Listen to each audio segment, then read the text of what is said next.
That's right.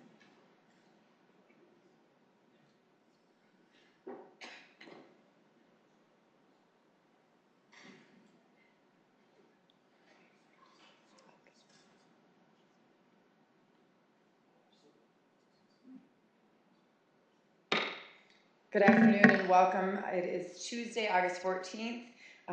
Call this budget hearing to order. I need a motion for approval of the minutes in a second. Move approval. Second. All those in favor say aye. Aye. Aye. Opposed say no. Okay. Our next item, our first real item, I guess, on here is the open discussion. Any open discussion amongst ourselves? Councillor Staley. Dave? Jim? David?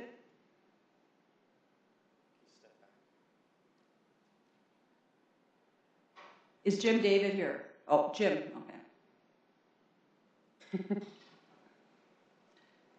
The timer's not on for me, is it? Sorry. I can talk for longer than 3 minutes? I believe, yes, I will be talking for longer than 3 minutes, possibly. What I wanted to say is that Friday night, no, was that Friday or Saturday, Councillor Starr? Saturday. These weekends go together. Saturday night, we were invited by Sierra Brassoud, who is a person who comes to public input frequently, to take a little tour around some of the neighborhoods. And the topic is, how safe are our neighborhoods? And so it just so happened, and we were invited to go by KSFY reporter Erica Lee. She's doing a story on this.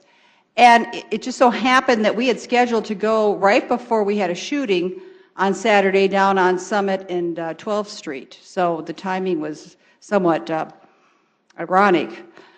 So we went over and we started with the Cathedral neighborhood, and there's a nice picture. Show that picture of Councillor Starr standing there with the Cathedral spires in the background. Isn't that nice? And by the way, that's just water in his glass there.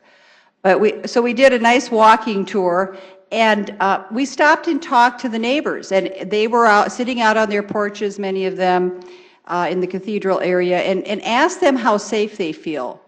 And I really think it's important for us to be getting right into the heart of our people.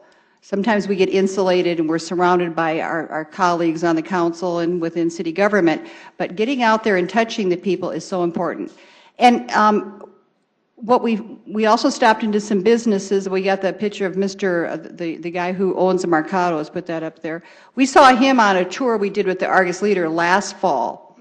And he told us that his area, and that's been somewhat notoriously marked for crime, he said it's gotten better. So that's a positive that we have for our city. But something that I heard that was rather troubling is that, and I'm not going to name the business, but we went into a business, and the owner said that because of a drug house that is a known drug house that is next to their parking lot, they have had to shut down at night. They have made a corporate decision not to be open. And I thought to myself, that is really unacceptable, that we're going to allow a drug house to dictate what a business is going to be able to do.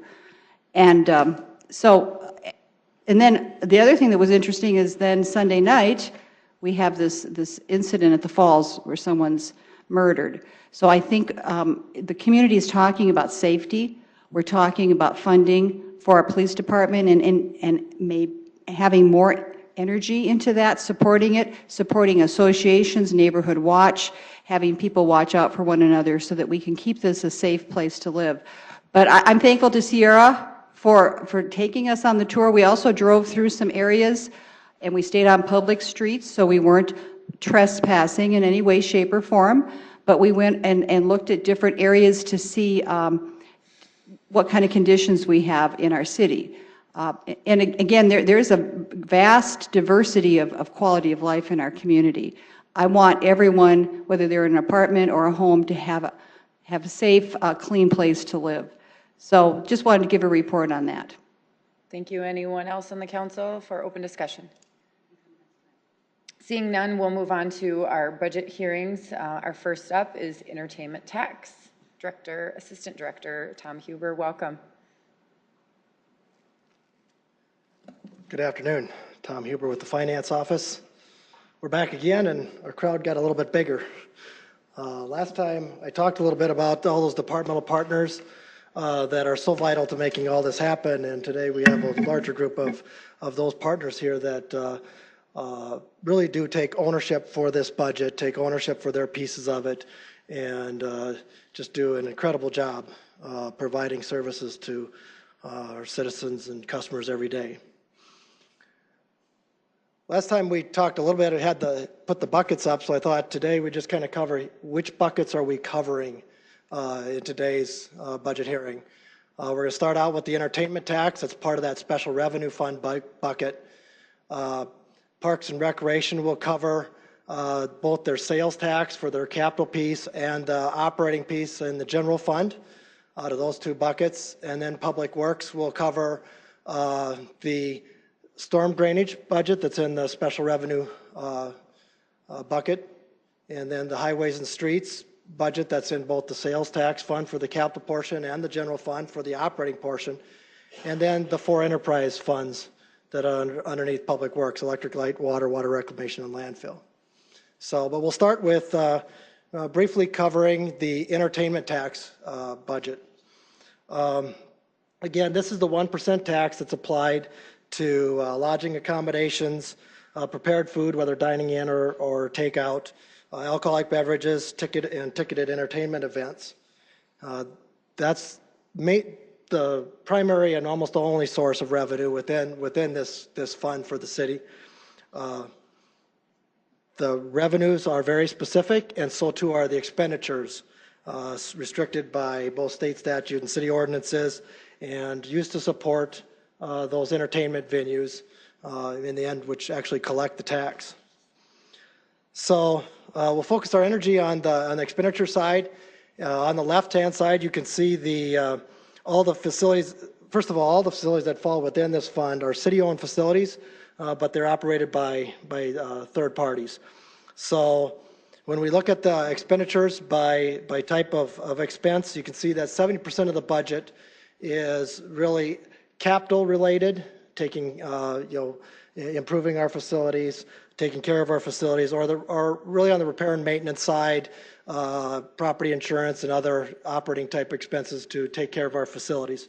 So that's the majority of where the funding goes. Then you'll see that 30% of it does go towards operating support, which again is a large part to ensure the base operational needs of city facilities are being met. On the right, you can see a breakdown by where the money goes. So you can see that the largest share goes between the events complex and the Washington Pavilion. The events complex would include the event center, the convention center, and the arena as kind of one unit.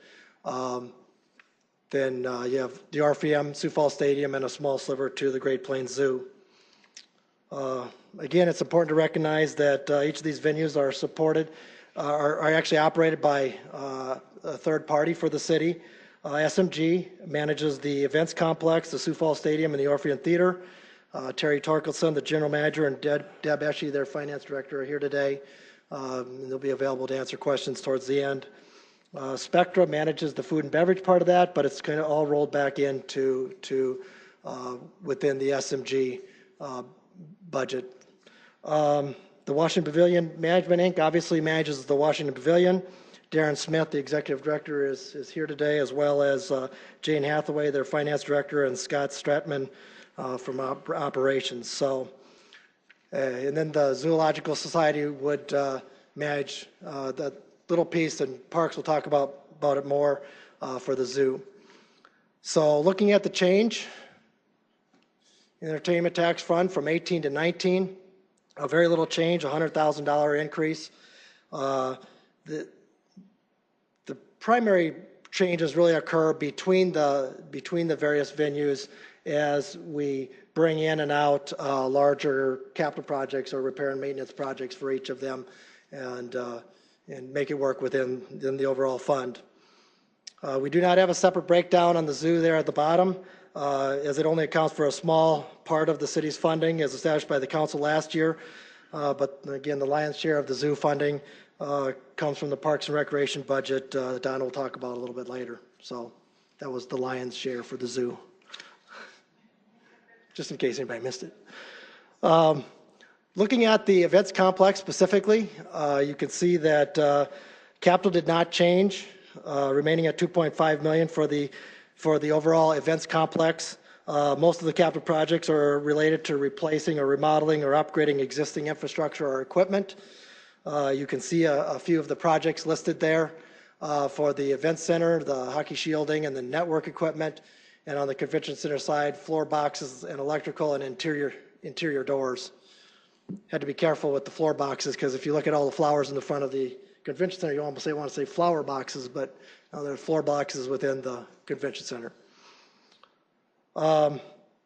Again, on the operating side, you'll notice a $500,000 increase on there. Some extra dollars were put in for the operating, repairs and maintenance. And these are mainly potential things for things that may need to be repaired throughout the year. These are large facilities, and when something like an HVAC or other systems need work, it isn't cheap. And so we need to be prepared to take care of the repair and maintenance of our facilities. We've also had some increased funding for the arena and convention center within repair and maintenance as well. But the biggest chunk is really within the event center as we need to be prepared for some of those larger items that every now and then need to be repaired. If it isn't spent, it remains in the fund balance. So the repair and maintenance doesn't roll over from year to year, so that amount would remain in the budget if it isn't spent, and hopefully we don't spend most of that, but again, there's always the potential for needed repairs. Looking at the Orpheum Theater expenditures, there's not much for changes here. Small uptick in the operational components or the operational support. And then repair and maintenance and capital, pretty much the same. And you can see the two capital projects that are planned for 2019 within this budget. On the stadium side, again, operating support that flows through SMG. Other operating repair and maintenance, small uptick there. Again, needing to make sure that we maintain the facility, honor our contracts, and keep the facility in operating condition. On the capital side, there's really no capital projects next year as again, the focus is really on making sure we take care of those repair and maintenance needs that you see listed. For the Washington Pavilion, you can see the operating support, a small increase of 3.2%. It actually amounts to about $53,000. They were held flat last year. Requested a small increase for support this year for a specific making sure that the facility is maintained, looking at maintenance support. Other operating repair and maintenance is down. A major flooring project is in the 2018 plan, and hopefully will be bid out and taken care of this year, beginning of next. And then on the capital side is down $500,000 due to some large building improvements being budgeted in 2018, including replacing retaining wall, science exhibits, and AV equipment. You continue to see, and fairly common in these budgets that we've seen year after year, your lighting, your electrical upgrades. One thing different, I think most of you are well aware of, is removing the escalator cutouts is in to fill in those spaces and better use that space for the pavilion. That is one area that you need to briefly note in the capital book on page 91. The funding for removing the escalator cutouts is programmed in 19, but the write-up incorrectly references that this is a 2020 project, and it's really funded and was to be done in 2019. We will make that correction in the final book to make sure it correctly matches the funding.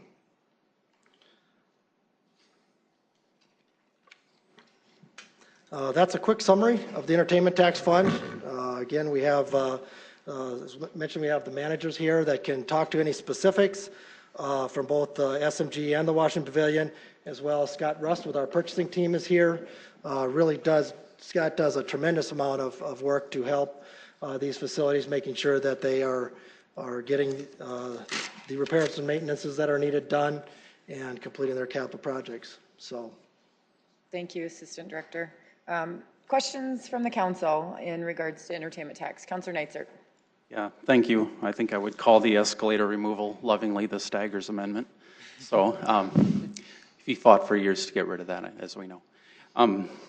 The questions I do have, the zoo piece, that's $200,000. As I recall, that was some jiggering that we did with, we were moving some money around so that we could fund the nonprofits, and that's... That was an amendment last year from the council to basically restore the funding in the general fund for those nonprofits and to move this piece over the entertainment tax fund. We did leave it in for another year given the heavy lift in parks for the Emerald Ash Borer and a few other priorities. So we left it here. The entertainment tax fund can absorb it for another year or two, but I think that's a discussion we maybe want to have, is at some point rolling that back to Parks and Recreation and back to the general fund. But we would say, hopefully that'll be next year. Okay, which is exactly where I was going. It just seemed like it wasn't. I respect that you were maybe honoring what we had done last year, but correct. I was thinking it'd be cleaner if it was just in one fund and we unwound that somehow if you had the right. money to get from somewhere else. So I think we should work cooperatively to undo that at some point. Seems like the zoo should either be in the entertainment tax or not a little here and a little there. And it's too big of a lift right now for the entertainment tax in total, and so, yes, we would want to engage in those discussions next year to make sure we are honoring where the council was on that amendment, but also, looking to make sure that it's in the right place and being funded appropriately, as well as easy to follow. And my other two questions are the CSL report, the consultant that looked at all of our entertainment venues. One of the things that it talked about was there was relatively a modest amount of improvements we could do at the arena with some curtaining systems and some other things that said it could increase some revenue. And I see nothing programmed in the CIP really at all. I'm just wondering what we're doing with the CSL report. What's our vision going forward with the arena specifically? And that was intentional, and I'll throw it out for others if they want to chime in on this. But with a new administration and a new council, the decision really is let's make sure we're taking care of the repair and maintenance pieces of the arena and honoring our contracts associated with the arena, and really give everybody time to take a look at really what is the next step with the arena before we pile a bunch of capital money into the program for the facility. Give everybody a chance to step back and evaluate it cleanly, and then come back and program it in. Can always be amended in at some point, but there were some things in the CSL report that were kind of outlined, and the question was, how far do you want to go until you really have a better idea of where do you want to end up? That sounds prudent. We should get back and have a deliberate discussion about what is our vision for the future of the arena. Do we just kind of Band-Aid, or do we want to do something more with it? Erica Beck, if you'd let me respond to that quickly. We definitely agree with you that we need to take a step back and approach that entire campus with a bigger picture perspective in mind. And one way that we're doing that is we want to meet with the primary tenants of that facility. So within the next couple of weeks, we're going to be meeting with some of the more heavy users of the arena, just to better understand what their needs are, not only short-term here and how they've been using the facility, but also what those needs would look like in the future. But definitely want to have an open line of communication with the council with respect to all of our facilities moving forward too. So be looking to us to help drive that conversation in the future and bring back some reports on what those findings are. Okay, that sounds good. And if that's okay. Sure. My other question was related to the event center. I don't know what the life expectancy is supposed to be, but I was surprised when I was looking at the equipment, and I saw that there was a proposal to, I think $1 million to replace the center hung scoreboard and then also the ribbon board, which as we recall, that would only put it about 10 years old. I don't know what the life expectancy is of equipment like that, and Sanford made a very large donation to upgrade that for us. And I guess I was just surprised to see $1 million programmed in 10 years after it opened to replace that center hung scoreboard. I guess I'd like to know, I mean, in venues like this, are they really switching them out that quickly? I'll allow others to respond to that maybe in more specific, but I think from the financial standpoint is some of those things we like to start seeing come into the capital program and keep pushing them out just to make sure that they're on our radar and we know that they are things that are going to have to be addressed and we don't forget about them. And so it kind of allows us to keep track of them, better. But again, it starts to get to that stage, and I'll let Terry speak to more specifics of it. But it's again making sure we understand that when those things do need to be replaced, they are very expensive, and again staying current. So. Okay, love to hear from Terry. Thanks. Welcome, Terry. Terry Torkelson, General Manager, Denny Sanford Premier Center, Baseball Stadium, and Orpheum. Life expectancy of electronics like that is getting into the 10 years. We do have a maintenance agreement with Daktronics to keep the system up, but it is one of our largest sources of revenue as well. So it's a system we can't afford to have go down and not work.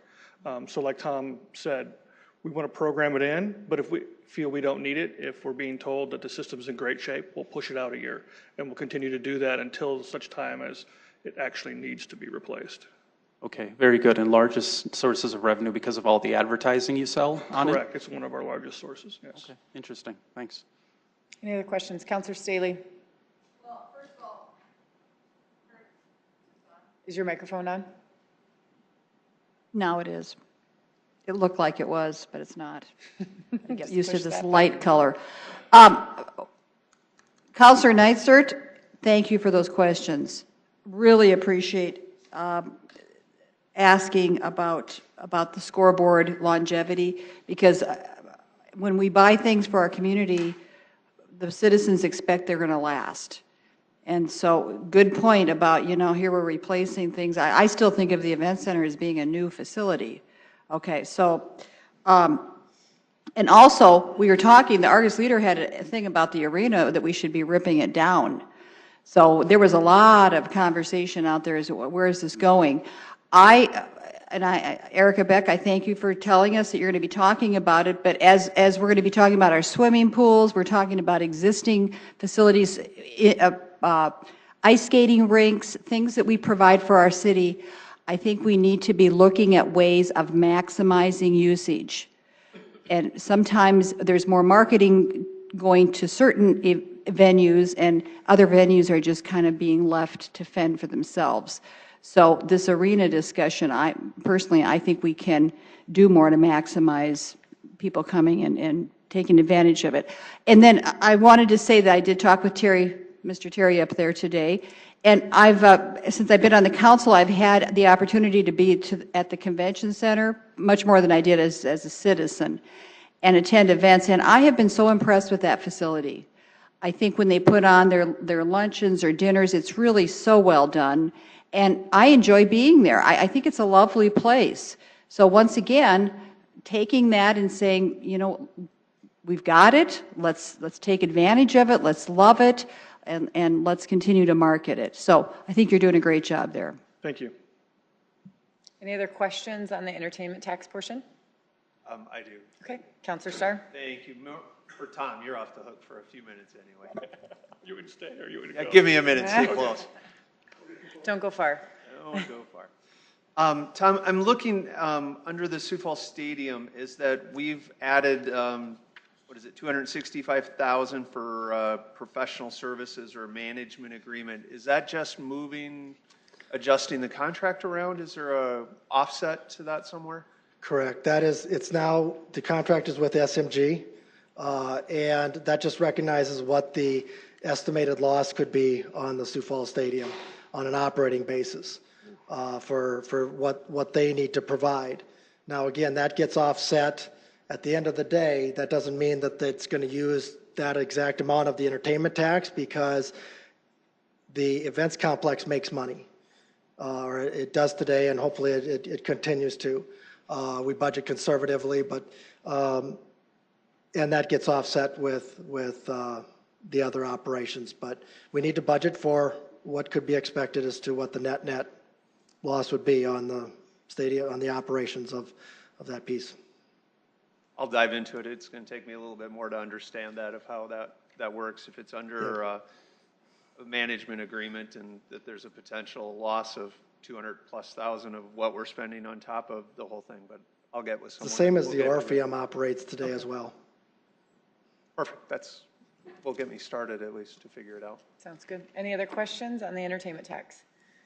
Okay, seeing none, we will move on to Parks and Recreation. Welcome, Director Kearney.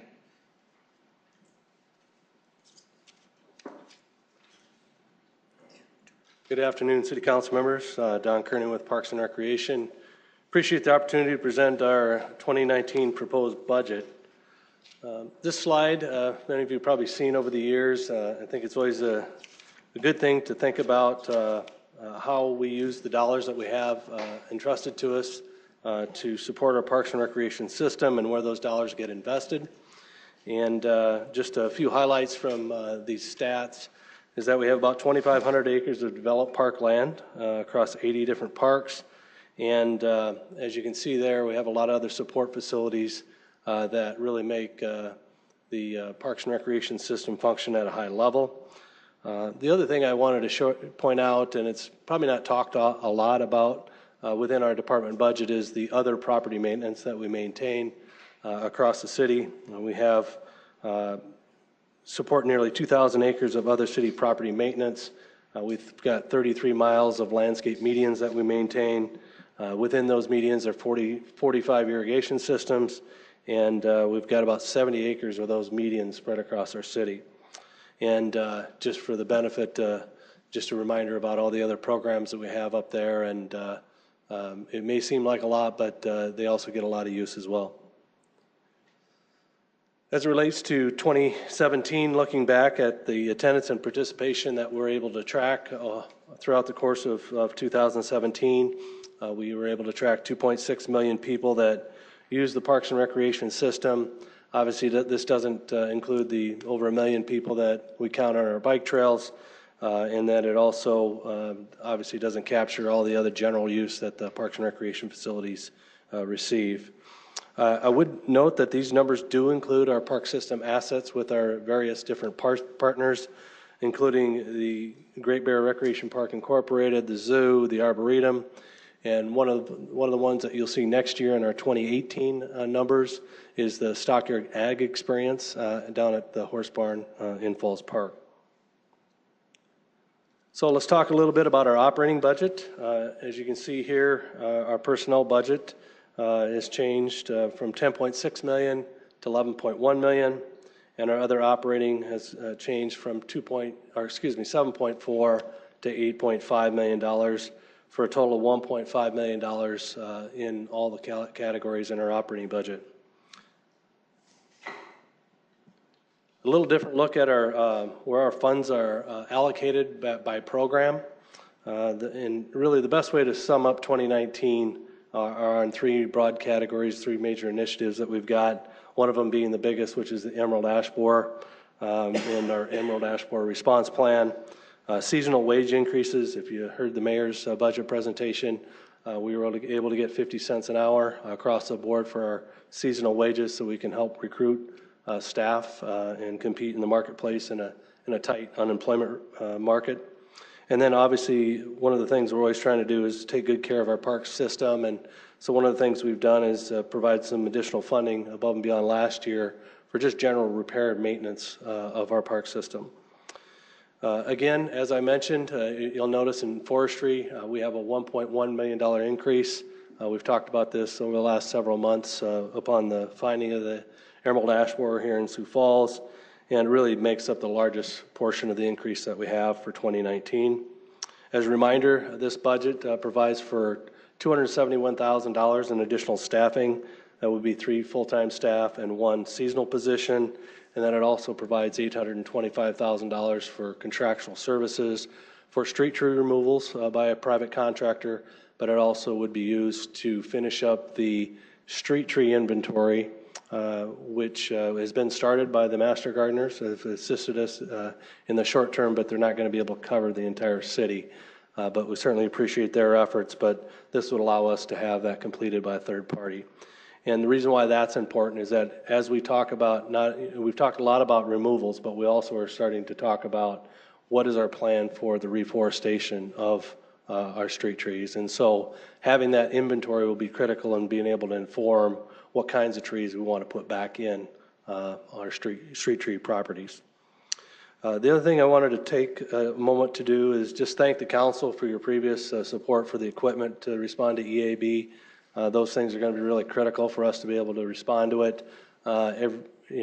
Periodically we see cities up in the Minneapolis-St. Paul metro area really struggling with funding and resources to be able to handle EAB. That's been there a while now, and it's really starting to peak. And it's just an example of what happens if you don't stay out in front of it. So again, thank you for your support there. But beyond EAB, we do have some other expenditures that will help, one with the wage increase for our seasonal employees. That's about $200,000 across all divisions within the department. And then again, we have about $200,000 in repair and maintenance, primarily in our parks and playgrounds, the top category there. That's where the lion's share of our dollars are within the department. It's all the care and maintenance of the entire park system. So, and then I did want to note, and Tom mentioned some of the dollars that are still in the entertainment tax for the zoo.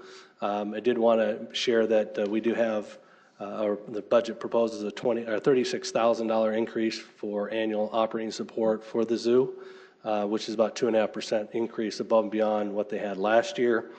And for your benefit, currently we, in 2018, we have $1,452,000 for the zoo in our budget, and the additional $36,000 would make that $1,489,000 as proposed in 2019. So on to the capital budget. We have $5.3 million in 2019 planned for capital projects, and then we have $700,000 for capital equipment. One of the things that as our Parks and Recreation system grows, as we continue to grow as a city, so too does the need for our maintenance equipment. And over time, since we last built a cold storage building down at our park shop at 49th Street in Elmwood, we've got more and more equipment, and we have some equipment that's currently sitting outside that we'd really like to get inside. And it's those types of equipment, the mowers, the chippers, the sprayers, the things that have wiring, they have hydraulic hoses, they have equipment that really shouldn't be sitting outside. And so we try to rotate that in and out of the storage spaces that we currently have to the best of our ability, but we're just running out of space. And so we do have a project in 2019 to build a 12,000 square foot storage building that would just be cold storage just to get it out of the elements. And then obviously we don't need to store trailers and things like that inside because they can stay outside. So the design of the new facility would be in 2019. And then since we originally submitted our capital program, we've engaged in conversation with Vector Control through the health department. They are currently leasing space, and we really see a good opportunity to create some efficiencies and save some dollars by co-locating with Vector Control. As many of you probably know, that we already co-locate with the street department at that facility. They changed blades. It's a fueling location for us as well. So it's a great location on the west side for all the city departments. But we really think Vector Control could partner with us and have a shared building there as well. So ultimately, that's something that we're hoping to advance. Here's just an example of the aerial shot of that campus. I just wanted to also mention that we have tried to liquidate some of these buildings that just really aren't very efficient uses of storage space for the kinds of storage that we need. And I want to emphasize it's the equipment that really needs the space. We can put Christmas lights and other things all over the place and and we do, to try to store them over the summertime. But the equipment can only go in maintenance buildings per se. And so just a reminder, we did sell the Heritage Park building and receive the proceeds from that facility.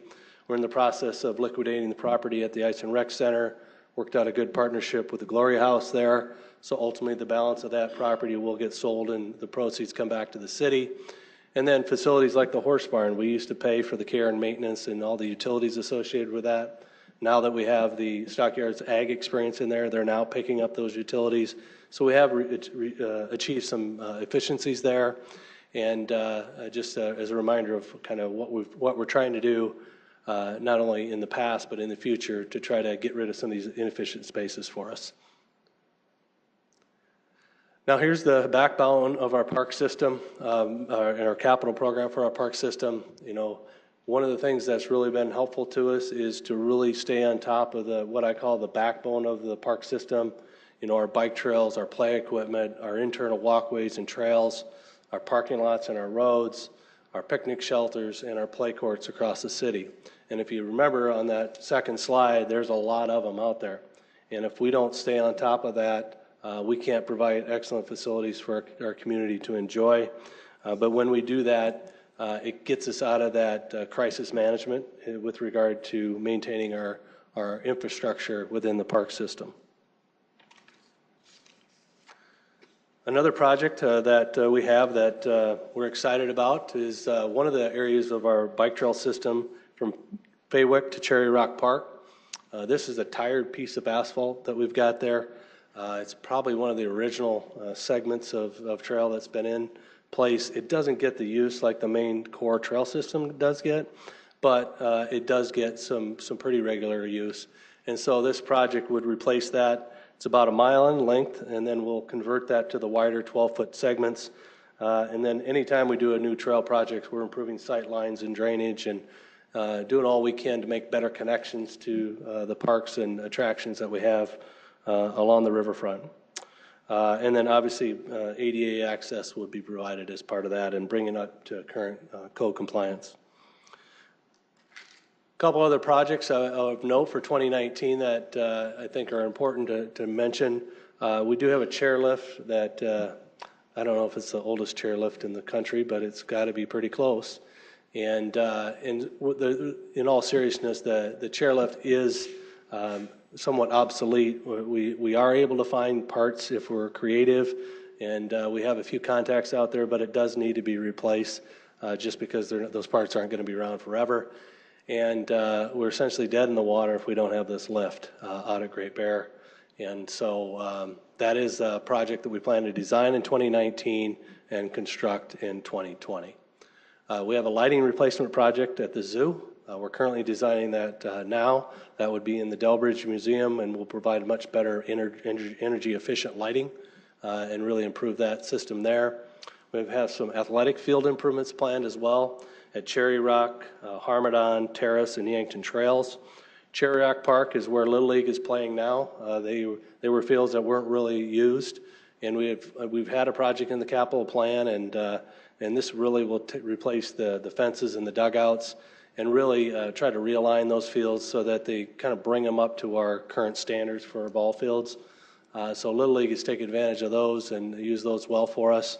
Harmadon Park, Field 7 out at Harmadon, is a project where we're trying to make that a regulation size field. Right now it's a little smaller field so that the oldest age group can play on that field. They're seeing demand for those larger fields, and so what this would do would renovate the infield on Field 7 at Harmadon, and then it would also improve the drainage and basically reconstruct the infield and then extend the base path so that the older kids can play there. Terrace Park, these are the fields on the west side of Colville Lake. They get a lot of play through SEBA, and so these fields again would do dugouts, fences, and then in particular at Terrace, we have some drainage that we're going to try to improve in that area as well. It's pretty flat out there, so we're probably not going to eliminate it, but we're going to try to make some progress there. And then Yankton Trail, or Farm Field as we call it, for those of you who've been around a long time, you know what Farm Field is. It's that soccer field that we have on the northwest corner of 57th and Western. Lincoln High School practices there and many others practice there. And the challenge is it gets so much play that it's very tough to keep good field conditions. And so that our project would install a new irrigation, install an irrigation. There is none there now. And so that's what that project would consist of. And then lastly, Lean Park Dog Park. Right now it's just kind of an informal area. We have a fence along Cliff Avenue. But with more and more people using that trail spur that we extended out there, we really feel like it would be good to actually enclose that completely, add 3 more sides to the fencing, create an area where you can unleash your dogs, and it'll be a better facility in the end and avoid some conflicts with trail users long term. So as we talk a little bit more about our capital program over the 5 years, as you can see with our cyclic programs, we're really trying to take care of our existing facilities.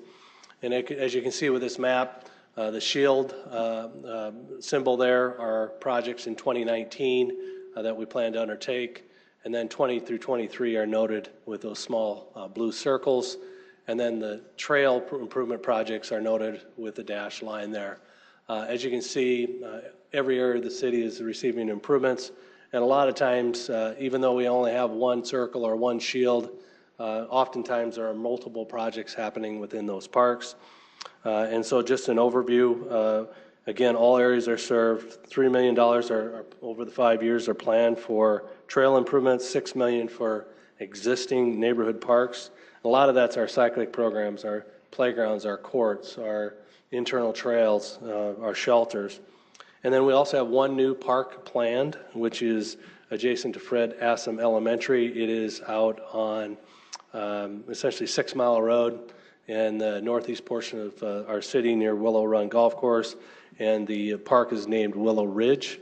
Right now the school has been developed there for several years now. And now all the homes are starting to come in and really get built out. So this will, the timing's right for the development of that park space. And then ultimately, another important aspect of our capital program is our land acquisition. You know, as our city continues to grow every year by 5,000 people, we're always looking to be able to keep pace with the growth of our city by acquiring additional land so that when the timing is right, we can develop those parks. So with that, our team would be happy to answer any questions. Thank you, Director. Any questions from the council? Councilor Sale. Yes, thank you, Director Kearney. I have 2 questions about summer staff. Could you identify how many positions were not filled this past summer? And the second part of that, do you feel that 50 cents an hour is adequate to draw the number of people you need for the next summer? I would say we did pretty darn good compared to most years with staffing both on the park operations side, which is our maintenance side, and the aquatic and recreation staff. So I think we did a pretty good job. You know, there's always this constant, people are coming in and leaving for a variety of different reasons. Maybe they just decide they don't want to go back to work the next day. Other times they didn't, lost their license, whatever it might be. There's a variety of different reasons why they don't show up. And quite frankly, we don't tolerate a lot of games as it relates to working for us. If you don't show up and it happens more 1 or 2 times, you're likely not going to be working for us anymore.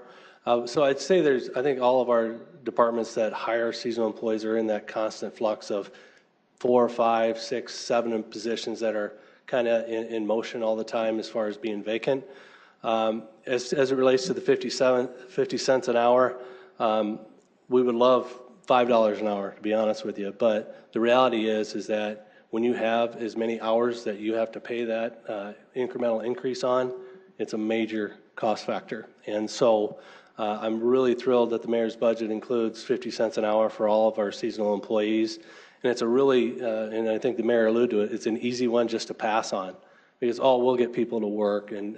But this is really going to help us, the 50 cents. And then I think when I was listening to Bill O'Toole's presentation, he was also talking about let's not wait so long in between those increases so that we can keep pace with the market. And, there's a help wanted sign in every restaurant in town, it seems like. And so while obviously we'd always love to have more, we also are just grateful for the 50 cents too. Councilor Neitzer. First of all, I'm thankful for some investments that have been going on in the west side recently that are in my district. Memorial Park, for example, there's connecting paths that have looked like they're about finished up, and that doesn't sound terribly exciting, but with such a large campus of the 2 schools and the library, you now have paths that will get you from all of those different places that the kids are going across the grass all the time. So that's very nice. And then there's some other amenities going in there. And of course, the west side spur, or the new connection point that we just, I think we announced it yesterday. Yeah, ribbon cutting yesterday. Yeah, so my daughter and I took a sneak peek a couple weeks ago, and that was really cool. And that's going to cut down, as we know, 3 miles or something like that. Sure. You used to have to go all the way down to 41st Street to go right back up to 12th Street again. So, Right, yeah. so that'll be great. And then in the future, and this can't come fast enough, is the Cherry Creek Bike Trail, which is going to go north from Legacy Park, because the northwest area will be very happy to get served by that, and that's scheduled in 21, I think. And they're acquiring land, and it's, it takes a while. Right. So that'll be all very good. So thank you for that. I'm curious, how is the indoor pool doing? Have we had a report recently as far as, revenues and whether whether it's making an operating profit or not, or I don't know where we're at. Yep, well, the Midco Aquatic Center is doing very well. Actually, in July, we thought we might break last July's record of just over 30,000 in 1 month. So it continues to track very closely to the prior year. Revenues and expenditures continue to track. There has been a little shift in revenues between annual pass memberships and daily admission. And so if you remember when we went to the rolling 365-day cycle, people really took advantage of that. But the other thing we've seen is that the daily admission has dropped off a little bit, but it's still is doing well, and we remain optimistic not only on the daily operation side of it. Actually, we've also achieved some expenditure reductions by right-sizing our staffing, just knowing the system a little better, having a little more experience with it. Gene's doing an excellent job of having enough lifeguards there to keep everybody safe, but not too many. And so we're continuing to tweak the system, to be honest with you, but very, very glad that continues to do well. Okay. Other 2 things. The zoo is rocking and rolling and breaking records. So what would be the reasoning of the increase in, I think you said maybe the operating support? Yeah, it's essentially an inflationary increase is what that represents, at 2.5%. The zoo is doing very well. Their attendance is strong. But I know they've added some positions within the department. Their request was significantly higher than that, but we felt like that would be an appropriate increase to help cover some of the inflationary increases that we all experience in our budgets.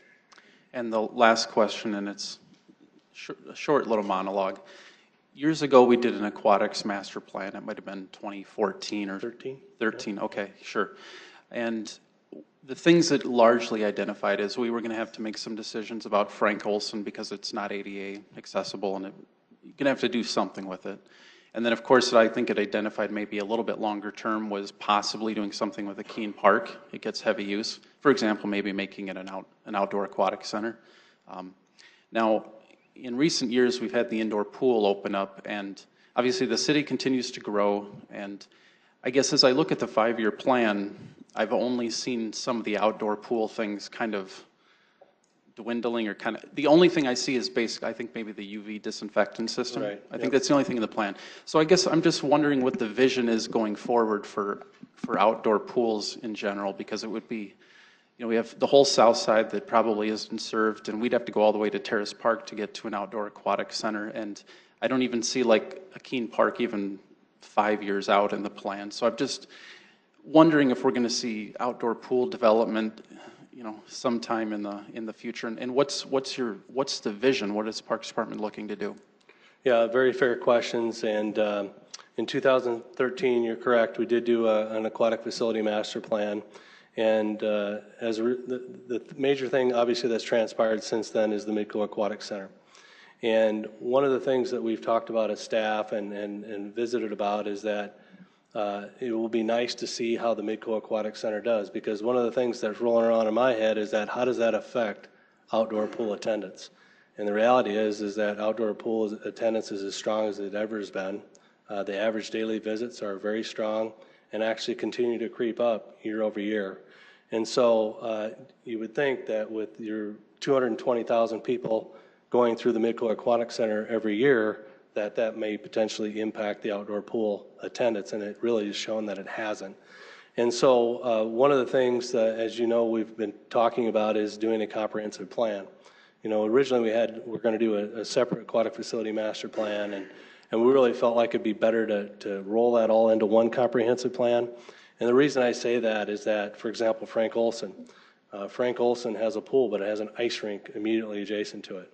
And so we really think there's a lot of value in taking a more comprehensive look at the entire park system, including aquatics, including ice, including all of our other facilities, to really make sure that we've planned out our aquatic facilities and all of our other major assets that we're thinking about and want to do and plan accordingly. But we really think the comprehensive plan will do that. And once we have the comprehensive plan, then I think we can feel confident about programming those into the future capital program. Okay, just from my standpoint, I would just say that I think outdoor pools are important, and I hope going forward we continue that investment. Thanks. Councillor Staley. I think outdoor pools are important as well. And I took it upon myself to start swimming at Frank Olson this summer, and I was so disappointed when it closed a week ago, out of nowhere, because I was asking the lifeguards there when it was going to close, and they were saying, oh, the 12th, the 15th. They didn't seem to know. And then we get a press release on a Friday, and it's closing that next Sunday. So I know that daycares and people who were going there were caught off guard on that. Then I started going over to Drake Springs, and I didn't realize this was going on over there. There's something really cool happening at Drake Springs Monday through Friday from 11 to 1. What's going on over there is we got all these adults coming in, and they are having a great time. They get to bring their own beverages in. You got the music playing. They're doing water walking. They're doing Zumba classes. They're swimming laps. They're laying in the sun. And I've been surveying these people coming to this pool. And I'm saying, you know, why are you here? Well, it's a fabulous thing. Some of them are taking a little time off work for their lunchtime to come in and get some exercise.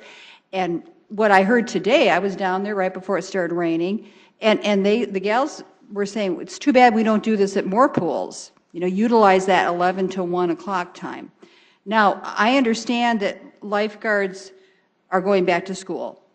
And I made this statement a while back, but on the CBS Nightly News, they were saying that nationally, this was in June that this came on, and I put it on Facebook, but nationally, there has been a movement to recruit older people who have lifeguard experience I see people swimming laps all the time. They're very proficient swimmers, but they're recruiting these people for the workforce to help to fill in that need that we have. So I would like to do that. Moving forward, I know Frank Olson, you and I discussed it, Mr. Kearney, but it was kind of on the slate for becoming a spray park down the road. And I don't want to see that happen. The people I'm talking about in that Frank Olson area don't want to see it happen. Frank Olson's grandson doesn't want to see it happen. He's still alive and well. So I think what we need to do is put energy into bringing people to all of our pools and utilizing them, get some music going. I understand the Midco Aquatic Center has music playing. Let's have some music playing in the afternoons, but we could get some lap swimming going from 11 to 1, and just, I think there's possibilities. And one other thing about Frank Olson, it's very difficult to find it. When I first went over there, and I drive on 18th all the time, but I wasn't quite sure where the parking lot was. And I would challenge all of you to go over and find it. You have to go off on a side street to get around into the pool. So we could have more signage. I personally am happy to help promote it next year. You know, get out and swim, have a great time. But I don't want to see us losing these outdoor pools in these locations. I think it's very important. And I also will tell you at Drake Springs, the lifeguards are telling me that during the year, these kids love going there, and that swimming area where the diving board is so small, they're just scrunched in there. So someday, I'm hoping we could put something in the plan, the capital plan, to enlarge that pool. Because we allocated $4.7 million for it 12 years ago, and I think that we maybe could have gotten a little more punch for our money. Anyway, that's just a statement I'm making. What's going on with the River Greenway? I know the mayor had that as one of his big things. What's your plan along that stretch? Phase 3? Well, currently we are in the process of, as part of our capital program, working on design of Phase 3, basically from the west side of the river, from the pedestrian bridge that was installed between 6th and 8th Street, north to Falls Park, Upper Falls. And so we're looking at that, knowing that that area is ripe for redevelopment. And so we're currently working with Confluence, who's done Phase 1 and Phase 2 of the River Greenway, because one of the things that'll be nice is to be able to get some preliminary designs put together for that. I know the adjacent property owners are excited about that project, and it will allow us to really have some good cost estimates, some good concepts for what improvements potentially could look like over there, and be able to have that ready should the mayor, city council ultimately decide to do another phase of River Greenway. So do we get to see the plans as they're emerging? I wasn't on the council, we did those other things, but I know we have those sets of steps, or as some people want to call them, seats. Those steps into the river, are they seats into the river? They're not actually steps, because they don't meet step code compliance, but they're really more for being able to get down to the river and experience it, but not actually intended to actually get into the water.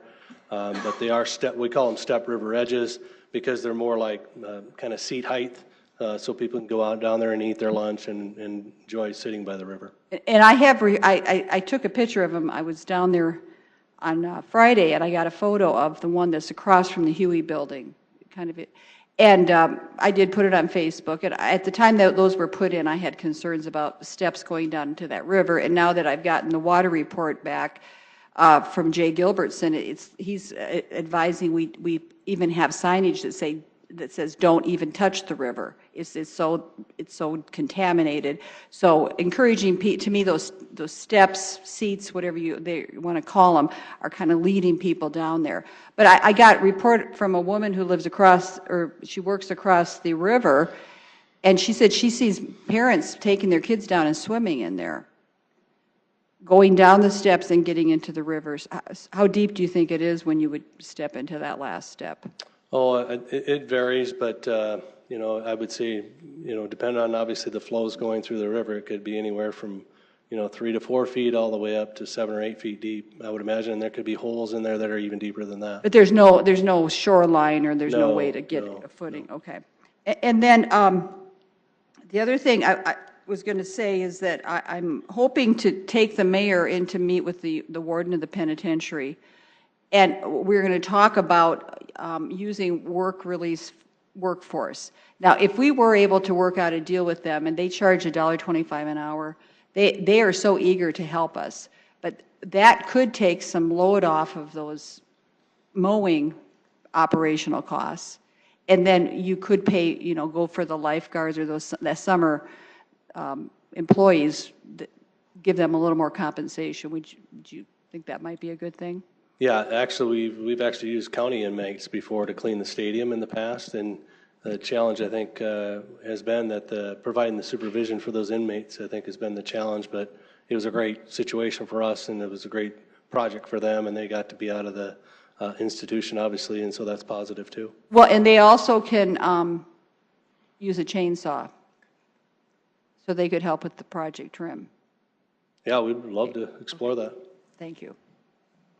Yeah, sure. I just wanted to comment on that great idea. We actually have a meeting lined up with the warden, Darren Young, up at the penitentiary to talk about that. So we're definitely open to exploring all options, and I think we do utilize some of the penitentiary staff right now in terms of the products that they make. internal to City Hall, but we definitely need a better understanding of what all the opportunities, and we'll report back on that as well in the near future. Thank you.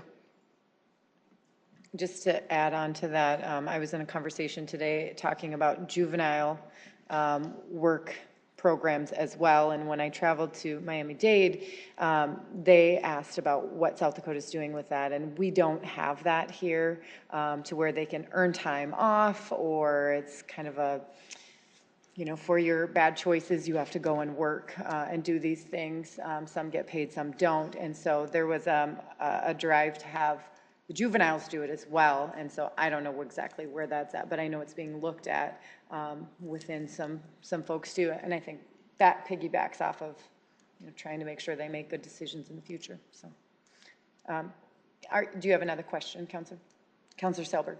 Thank you, Madam Chair. Thank you, Director, for the presentation. A couple quick questions. With obviously, we know the hit the forestry budget's taken on the EAB issue. Is this going to be, again, I know we've been talking about it somewhat, so maybe I should know this, but in the upcoming couple of years, is it going to stay in that range where it's at, or is the heavy hit going to come this year? I know what the equipment needed and prep work we're doing, but I hope what you said is accurate, that I actually hope that we don't need as much going forward, and we can actually extend that out and not need as much every year. So essentially that would mean that this is spreading a lot slower than what we thought, because it's a little easier on our budget when we don't have to expend so much, obviously, every year. But the reality is we don't know what the future holds with the EAB infestation or how fast it's going to spread. But we're projecting it out 10 years and trying to spread it out 10 years. And based on that, it's probably going to be a pretty consistent number.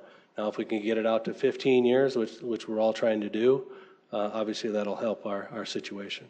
okay, that's kind of, I was curious if the forecast was kind of for this for 3, 5, 10, or what you were thinking on that part. Yeah, and then obviously the capital acquisition is just that upfront cost to get that equipment here that one time, and then hopefully that'll get us through the 10 years. Okay, and then just cleared up, you brought up something kind of interesting. So this chairlift replacement, you made it sound a little bit like it's been there forever and it's been hard to find a replacement, or maybe we're looking for parts to fix it. I mean, are we getting a new chairlift, and what kind of cost are we looking at there? I want to say that it's in our capital budget.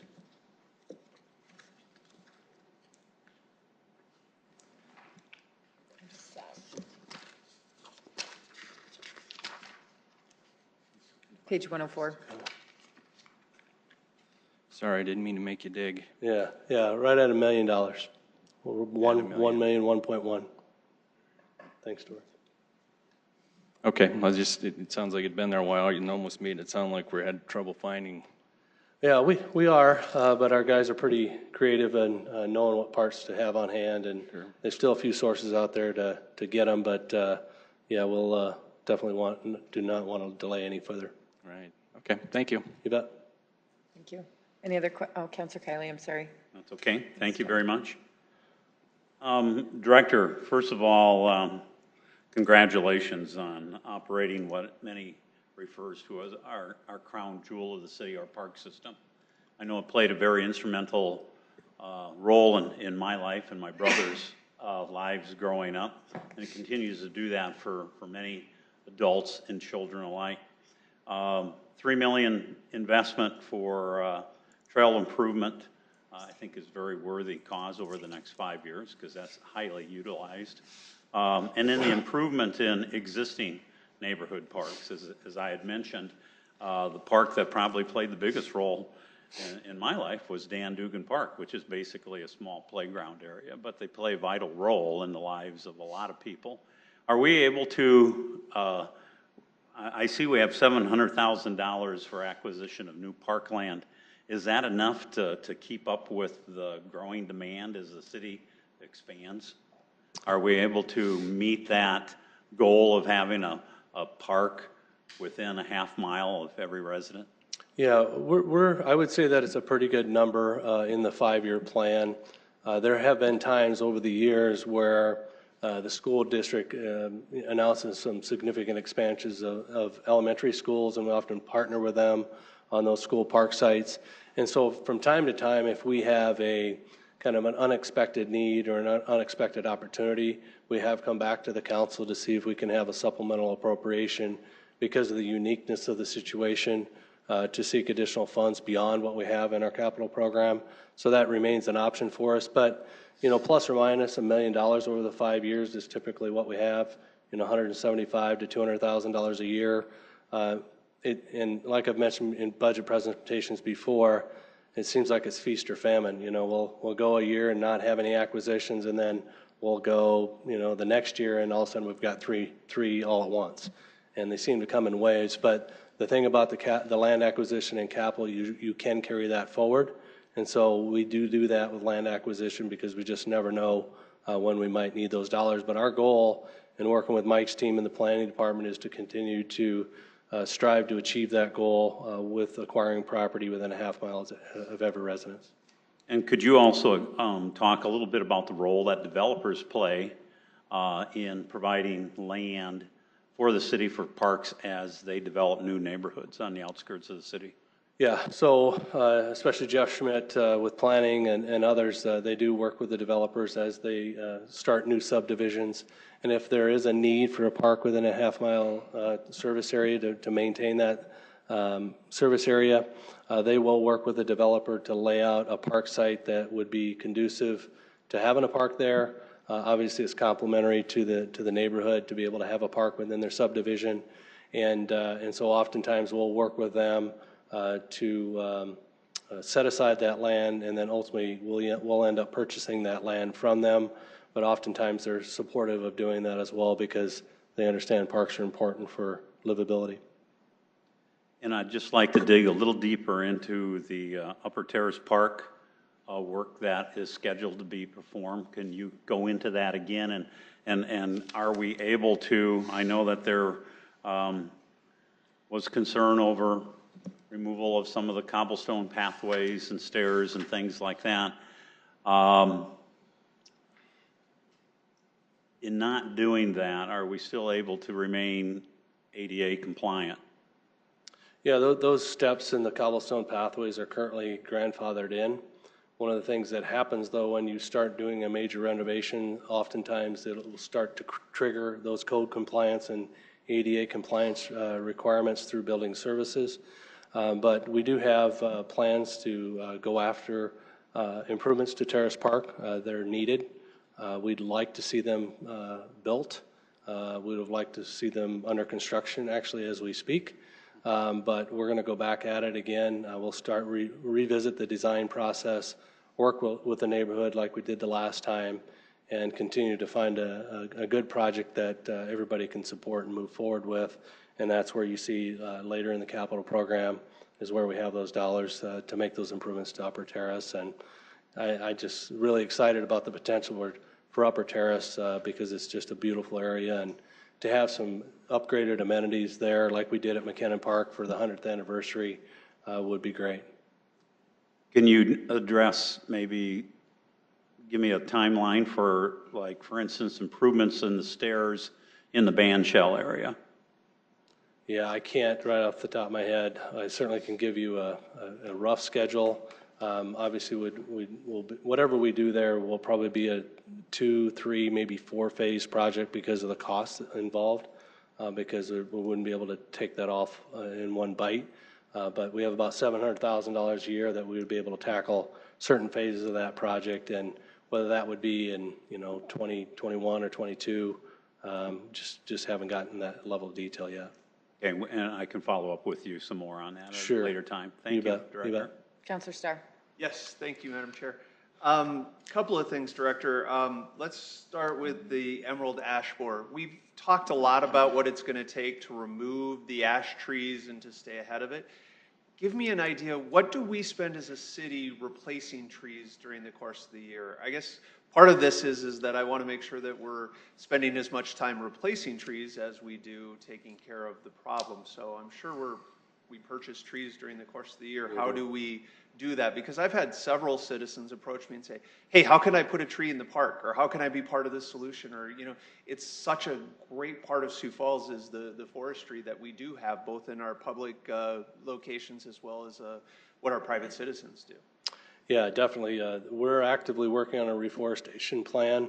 TJ from the mayor's office, Kelby, Dwayne, myself, several of us have kind of formed this separate working group to work on a reforestation plan. We are very interested and very focused on trying to get private partners to help us with that, as you've alluded to, you know, whether that be sponsoring a park and the reforestation in a particular park, helping with street tree replacement programs and maybe a cost share program with the property owners. We're actively working on that, but as Dwayne reminds me, we have to have space to plant those trees, and some of the removals have to take place in order to have space to be able to reforest. And so as those removals come down, our plan is to definitely have a program in place to work with property owners on the street trees. And then to answer your question, I don't have the dollar amount, but typically 500 to 600 trees get planted in our park system in a typical year. And our crews that do that internally, we buy those trees through the different nurseries through contracts. Okay. One of the, kind of to shift a little bit, is the other places, when I look at the budget for our community centers, we're just kind of flat, and I'm assuming that some of that increase, do we plan to add, as the school district adds an additional grade school, a middle school, a high school, you know, obviously we look at the park things, but do we look at a new community center as part of a new grade school as part of that? Is that something that we need to plan for as a city as we move forward, or how's that agreement been? Because I know you referenced Fred Assam Elementary and adding some parkland through that way. Is that something we'd add a community center to at some point, or? Yeah, great question. For the longest time, we had an Explorer Community Center involved in the capital program, but it really never made it as a priority. And part of the challenge is that's a staffing and cost, because you have to pay utilities on the building as well. But one of the unique things that we did is we did a bit of a hybrid at Fred Assam. You know, we have our 400 volleyball and basketball teams that participate in our programs every year in the wintertime, and we have a need for gym space. That's a big need. And what's been great is that, you know, while we weren't necessarily ready to do a community center at Fred Assam, we did expand the gym there to accommodate the leagues that we have, which provides 3 volleyball courts or 2 basketball courts. And really all it took was to add about 700, can't remember the exact square footage, but we just needed like 10 more feet on the width of their gym and like 5 more feet on the depth of their gym, which would allow us to have our configuration of 3 volleyball nets and 2 basketball courts. And so when that school was originally constructed, we actually paid for the additional square footage for them to install their larger court. And the nice thing about Brandon, they put wood courts in, which our basketball and volleyball players love, so, versus the tile we have in some of our others. So what's, just to follow up on that a little bit, what's our agreement then, or to access to that? I mean, when we're able to work together between 2 government entities, I mean, that's great. It's one of the things I think this council really looks to. But how did we work out the deal of when we have access for our leagues versus if it's a school night, or how does that work? Yeah, they've essentially allowed us to run our leagues in there and schedule it just like any of our other community centers. We also use the school district's gyms as well at the middle schools. But they basically said, you guys can program this. You can have your open gym programs there. And then the other way that we work it out is that we just reimburse the school district based on a square footage basis for utilities and custodial. And that's how we work the operational aspect of it. And then we staff it when we're offering our program there. But then they get the benefit of the additional space during the school year. Oh, that's great. Because so then when I look at the 1.8 basically million that we have for community centers, that is just for utilities and staffing and running the programs as part of that. There's not like a rental fee or something that's part of that separate.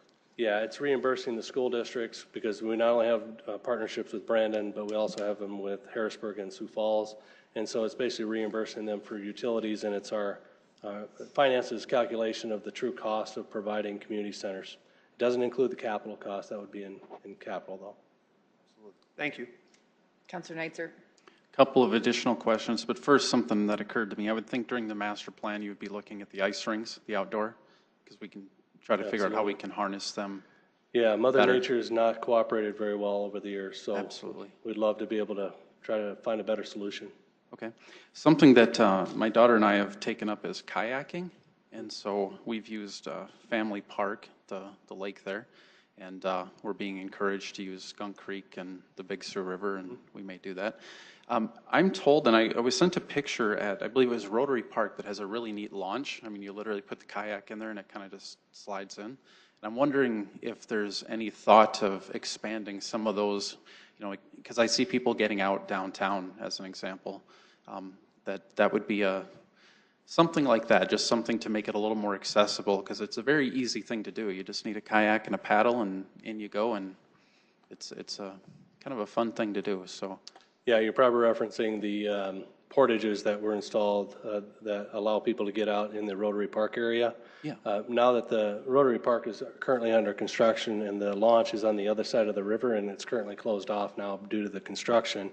And so as part of the project, these temporary portable launching and portage devices have been installed. And then once the project is done, we'll be able to go out and use those, whether it be at Family Park or some other place along the Big Sioux River. And I've seen a lot of people using them, and it's been a great deal. And so, yeah, I think that's a great idea. And so thanks for using them. Yeah, it's very relaxing after a long week of council activity. So the other thing is, at play sets, as you're replacing, is the new standard to do rubber bats versus wood chips? Is that correct? Yeah, you know, one of the things we did several years ago is that we were buying truckload after truckload after truckload of what's called fiber mulch, which is a safety surfacing underneath it. And a bit of the challenge with any other product besides rubber surfacing is that it's very difficult to keep in place because it keeps under the swings, it gets dished out. You know, the high use areas are constantly, you know, the kids are using them a lot, and so they're kicking it out. And so it's hard to keep the safety surfacing where it needs to be. And by doing the poured in place, we really feel like long-term, it's a better long-term investment, and it's a safer facility for our kids. And that is where I was going. I'll give you an example at Discovery, where my daughter goes. Now, there's a little bit of a blur because you've got a couple of play sets. I think one is owned by the school district, the other owned by us, and now there's a third going in right now, which the PTO has raised money for. Right. So, and then there's also a set of swings, and I don't remember where the line is, but I suspect we may own the swings and maybe the play set that's in question. And it does have wood chips, but as you kind of indicated, the swings, for example, are constantly rutted out, you know, from the kids, and those wood chips are always, you know, kind of going away. And I was just curious, in an area like that, if those ever would be replaced, or if you would wait until it came up in the cyclical plan, and then you would, as you replace a play set, you would do it, or if you just go and retrofit in the middle. So Typically, it's best on a replacement program, so that everything is redone. You got to pour curb and gutter to hold the poured in place surfacing in place. And so typically we wouldn't go into an existing playground until it's ready to be replaced, and then we would go ahead and retrofit it at that point. Sounds good. Thanks. Yep. Councillor Staley. One more thing on this attendance. Wow, 7,600 weddings? That's people. That's, Not weddings, attendance at weddings. oh, okay, I thought that was weddings. I was saying, whoa. So, I don't know if we could handle that. well, Yeah, that's total attendance that they report. When you call in, you say, hey, I'm going to have 45 people at my wedding. We jot that down, and that's how we track that. say, wow, we're the wedding capital of the world there. No, Okay, and then also, then the zoo is like the winner here, 301,000. That fabulous. And can you tell us, you said the numbers are up for outdoor swimming. Can you, that would be 2016 to 2017? Right, because you said they're going, because we don't have 2018 numbers yet. no, we don't, but. So can you tell me how much they went up from 2016? Yeah, I've got a little chart here, if I can find it.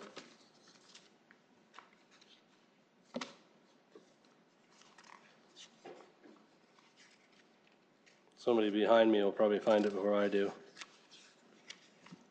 Thank you, Amber. Yes, we go based on average daily attendance because rain plays such a big factor in, cold days or whatever. So in 16, average daily attendance was 3,052 at our outdoor facilities, and it inched up a little bit in 2017 at 3,095 for average daily attendance. And then when you're talking about the special events in parks, would that be soccer? Is that considered a special event? The 306,000 people. That's typically Hot Harley Nights, it's Jazz Fest, it's more of those special events. It's not sporting events. I don't believe that number is in there, no. So, okay, thank you. Any other questions from the council? If not, I have a couple. We're talking about doing this new master plan coming forward in the next year. My question is, we haven't looked at pool rates for a while. I don't want to assume or say a bad word. I'm curious if that's part of the master plan and how that will impact any of these CIP projects and future of our outdoor pools or anything like that. So if you could just kind of give me a snippet on that.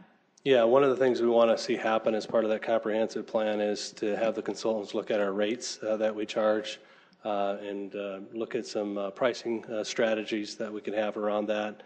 The other thing that we'll do is a needs assessment. We'll gauge people's interest on what kinds of needs that they identify for parks and recreation facilities. We've done several of these needs assessments over the years, and it's really interesting to see what people really value. And so that'll be an aspect of it. And then we really hope this is really a facility-driven comprehensive plan that will really speak to where do our new parks go, what should we do with our existing ones, should some be renovated, where should the new ones go. So we really want this to be a comprehensive, and it's one of those things that we really think will inform our capital program going forward and really allow us to hone in as a community on where we see the vision for Parks and Recreation going, not only from the capital side, but also from a programming side as well. And that includes pools, ice rinks, all the major facilities. Okay, thank you very much. We will move on to our next presentation. Public Works, Director Cotter. You are next.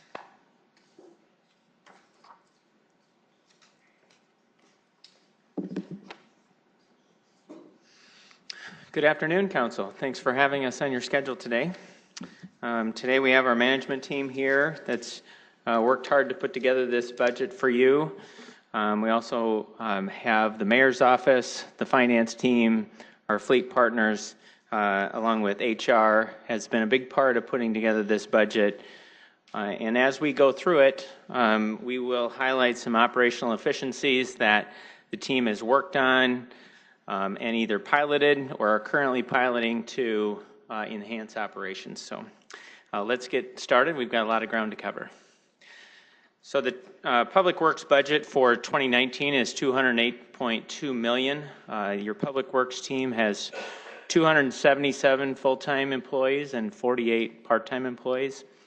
This budget has a request for one additional full-time employee that is in the landfill team.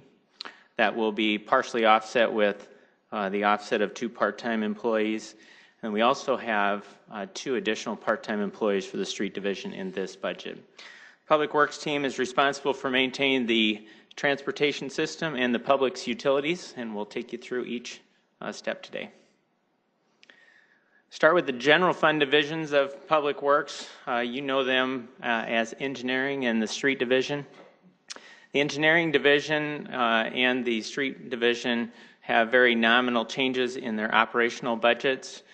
You will see that the highways and streets capital dollars off to the left-hand side has increased by $7.1 million, and then the storm drainage fund with the roll-off of the big project that's underway right now at 44th and Marion Road that will bring enhanced drainage improvements to about a 230-acre area. Now that big project's rolling off, there's an offset in that budget. But overall, for highways and streets, for 2019 has just a nominal change over last year. All right, we'll get in a little deeper. Engineering's roles really, they work with every division of Public Works. They also work with every department of the city. Their job is to efficiently plan, construct, and maintain the public's infrastructure. When you look at an existing construction project, that's a project that engineering has identified and either designed in-house or has gone to the market to have it designed and then programs it for construction. Also, when you see the growth and development, when a piece of bare land on ag side goes to plan for roads and subdivided into business lots or house lots, the engineering team works with those developers to make sure that they are designed to the city standard. And then the third thing, which is very visible as people use their daily commutes, is how we move traffic and doing it as efficiently and safely as we can. This is a picture of the new traffic control room with the 10 new screens. If you've not seen it, we'd love to show it to you and show you all the capabilities that the traffic control team has at their fingertips, and working closely with the traffic team under lights. All right, snow removal, it won't be very long. We'll be preparing for snow again. Have a lot to share with you with some operational enhancements that have come through with the partnership of the finance purchasing team. But just to recap, there's over 3,000 lane miles of roads that need to be plowed once we go into a snow alert. It takes over 100 city employees and a significant amount of private contractors that we go into 12-hour shifts until the work is done. I'll give you a sense of our current way we've been operating for a number of years is that the city owned 5 motor graders and then would lease 32. And we had them for basically a period of October 15th through April 15th. And on the surface, that seems like a good approach because we don't need that many machines during the summer. One of the things that we've found and just really started to identify the amount of resources is when we get those machines on October 15th, we've got to switch out all the tires. And now that we've ran snow gates for 5 years, we've got it, since they're new machines that we're getting, we've got to weld on the snow gate, get it all plumbed in, and then get it ready to go. And then when we're done in April, we have to reverse both those. You have to take the tires off and take the snow gate off, repaint the blades, and that becomes a very significant effort, well in excess of $100,000. So we sat down with both John Deere, RDO, and Butler Cat and said, is there a different way we could approach this that may be more efficient for them and more efficient for us? And so working with the finance purchasing team, put together several different bid schedules, knowing that we needed to sell those or replace those 5 motor graders that we had. One of the options is could we actually lease these for a 54-month period, nearly 5 years, have them provide those machines to us, and with a new snow gate when they're delivered, and so we can avoid taking the snow gates on and off each year and the tires, and then ultimately turn them back. And the result is we'll save the city over $1 million in the next 5 years, and also we'll avoid having to replace those 5 machines, which is probably to the tune of about an additional $1.3 million. So it's going to be a great operational savings for us and a great exercise we want to really compliment the finance purchasing team for.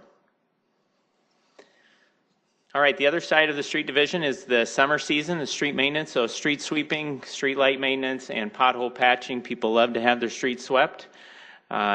People like to have their street lights lit, and they like when they call in a pothole, it gets fixed within 24 hours.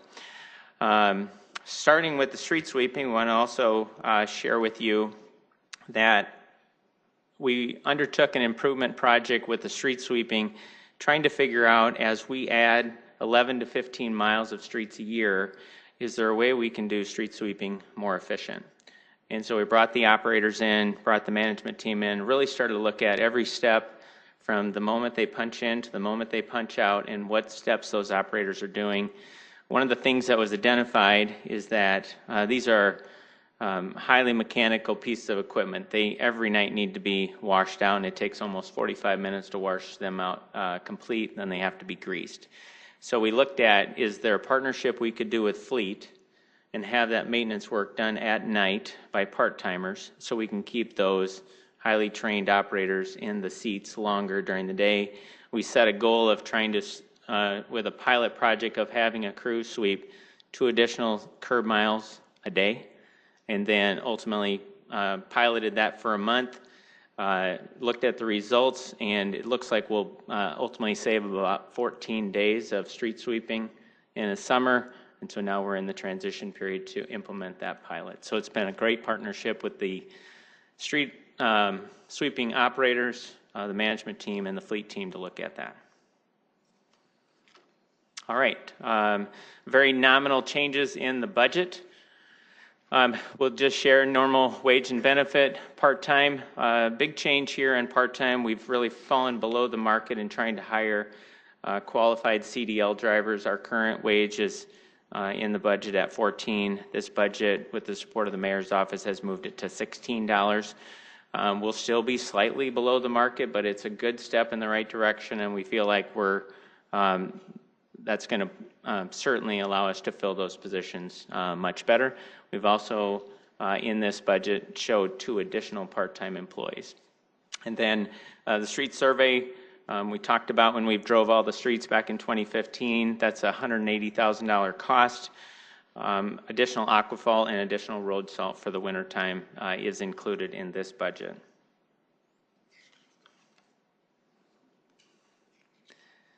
The one item that, before I go into the capital, is that I know you've been briefed by finance that this was a very long and expensive winter.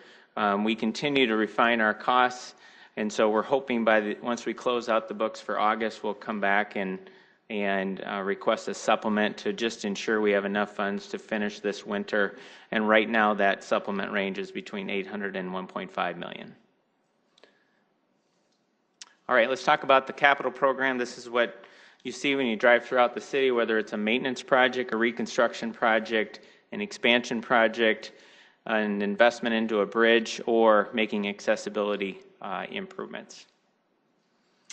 Starts with having good data, and so we drove the streets in 2015. We've budgeted again to do it in 2019. The real advantage of using this technology is much quicker. You get a lot more data. The way we used to do it gave us a rating of a street on a scale of 1 to 10. This gives us a rating on a scale of 1 to 100. So we can really refine in what maintenance treatments we're going to do to make sure we can maximize pavement life. Councilor Staley has often asked me what is happening with the poorest rated streets. And we've talked a lot about the industry invests good money into good roads, but always wanting to address this question. So in the last street survey, there was 40 segments, or essentially 40 blocks, that scored below 25. And by 2019, by the end of 2019, all 40 of those street segments will be improved. By the end of 2018, 35 of them will have been. So we've almost accomplished those. One thing I'll remind you is that the street system is exposed to all types of weather. As asphalt gets old, oxidizes, and in the sun and the harsh winter climates, there's other streets that are going, as we speak, below 25, and it will be a cycle that we'll continue to address. All right, certainly bears a slide with the investment that our city is making into mobility of all modes. In 2018, we did complete full assessment of our pedestrian landings and completed a transition plan. And this capital plan will invest $4.4 million into improving ADA accessibility ramps. All right, we always like to highlight where the big projects, the flagship projects, will be for the next year. And so without reading those, we've got some maps to show you. So let's start with the A Street Bridge right in the heart of downtown. That design is kicked off. It's a very good design team with a number of experts, so we can appropriately address all the issues that will come with a rehabilitation of this amount, but also starting to talk to the adjacent property owners, and then there'll be a number of community boards that will keep in touch with this project, really with the replacement of the balustrades and uplighting the arches. There's going to be a lot of interest in what this bridge is going to look like. You heard Don talk about the greenway. Some of the greenway elements, they were only temporary under this bridge with the anticipation of either this bridge being rehabilitated or replaced, and so they'll be included in this approach as well.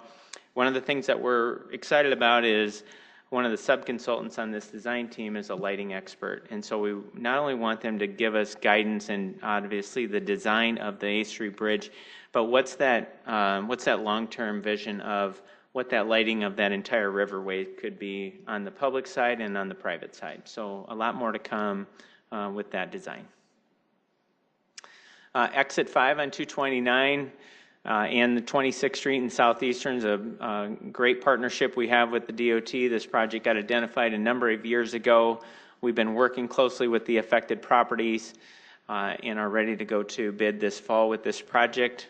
It'll ultimately raise the road over the railroad tracks and raise the bridge over the Big Sioux River. This year the focus has been to relocate Rotary Park, and so you'll see a major improvement that happens on this corridor to remove this bottleneck. We'll put some pressure on some other corridors, but we'll get through it. One of the key projects for an intersection improvement will be 41st and Western. This is a intersection that has a number of accidents. It's qualified for roadway safety improvement dollars with the DOT. And so we're actively designing this project and are looking forward to increasing the capacity and safety of this intersection. Just with all the job growth and the recent announcement with Citibank down south of 57th and Soberg, that we've identified with their site location that we need to add capacity at 57th and Soberg, and so we're actively designing this now, and it would be one of the first projects let next year to get ahead of that additional traffic from those additional jobs going in that area. Shift you a little bit to the south and east part of the city. That's a Harrisburg school that's been built. This is on 69th Street and Sycamore Avenue. We've got some roadways starting to be developed out in that area. The water main is extended. We've got substantial amount of storm drainage elements to add, and then we'll ultimately do a grading project and a paving project next year. That will really provide the backbone infrastructure for this growth and development in the southeast part of the city. All right, this will likely, as we always identify, a flagship project. This is 69th Street in front of the Heart Hospital. There's been a lot of growth and development in this area. This entire area from 69th and Louise south through 85th Street and I-29 all today has sewer. There's active developments happening. Recently there was an announcement of the new Lutheran school just south and west of this area. So we're actively designing this project. It'll go from Medical Court over to Louise Avenue. Also, I've worked closely with Avera with the opening of their new campus to do all the elements close to Louise Avenue and 69th Street prior to their opening, so we don't affect that opening and their expected traffic. All right, back downtown with the Main Avenue Diet. We're continuing to build out the Main Avenue Diet. There's going to be investments made at 6th and Main, 8th and Main, and finish that part of the corridor between 12th Street and 14th Street. There's a lot of cross traffic at 13th Street for vehicles and pedestrians, and it's important now that we get those curbs pulled out so we shorten the distance for those pedestrians to cross and make that environment safer in that part of the corridor. We've added 2 slides just to highlight just some large projects that the DOT is doing in this area. The DOT continues to make significant investments. This is a big commuter route on Minnesota Avenue, and it will start at 85th and Minnesota and then go 3 miles south to the Harrisburg corner. Their goal is to bid this project yet this year, and then it's likely a full, probably 18-month plus construction period with multiple stages. But a great commuter route to bring people in and out of Sioux Falls. And then the last slide we have for you on projects is this is the completion of the Veterans Parkway connection into I-90. That contractor's making significant progress, and we're all looking forward to having that backbone in place for the growth on the east side of Sioux Falls. Sorry, just one more. 6th Street, this is a pretty tired section of 6th Street. A lot of daily commuters use 6th Street between Cliff Avenue and downtown, and so we've identified this project to go in and upfit all the concrete elements, improve all the 88 crossings, and then ultimately mill and overlay this street so we can get another, probably with these traffic volumes, another 12 years out of this road. Right in the center of that project, you can see that's Whittier Middle School. Southeastern Avenue is one of the key complementing projects that is a part of the Exit 5, 26th Street and Southeastern Avenue. We've got a sanitary sewer on this under this section of the roadway. It's 24-inch in diameter. It needs to be relined, so we'll be relining that trunk sewer main and then doing a mill and overlay of this section of the road. So, all right, next division. Now we'll jump into more of the enterprise divisions. A lot of work happening in storm drainage. Just earlier today, we had 2.8 inches of rain that came down on the west side of Sioux Falls in 30 minutes. That's a significant rain amount. That it's important that we continue to invest in our storm drainage system. It's one of the most important utilities property owners look at to protect their properties. Just looking at the main drivers, personnel, other operating capital is the big driver in this utility, and then a small amount of debt until the loans need to start being satisfied for that project I just mentioned. All right, very nominal changes in personnel and other operating to highlight. Most are offset with true-ups in our current budget. Just to give you a picture, we'd love to take you on a lot of the active construction projects. This one right now is at 44th and Marion Road.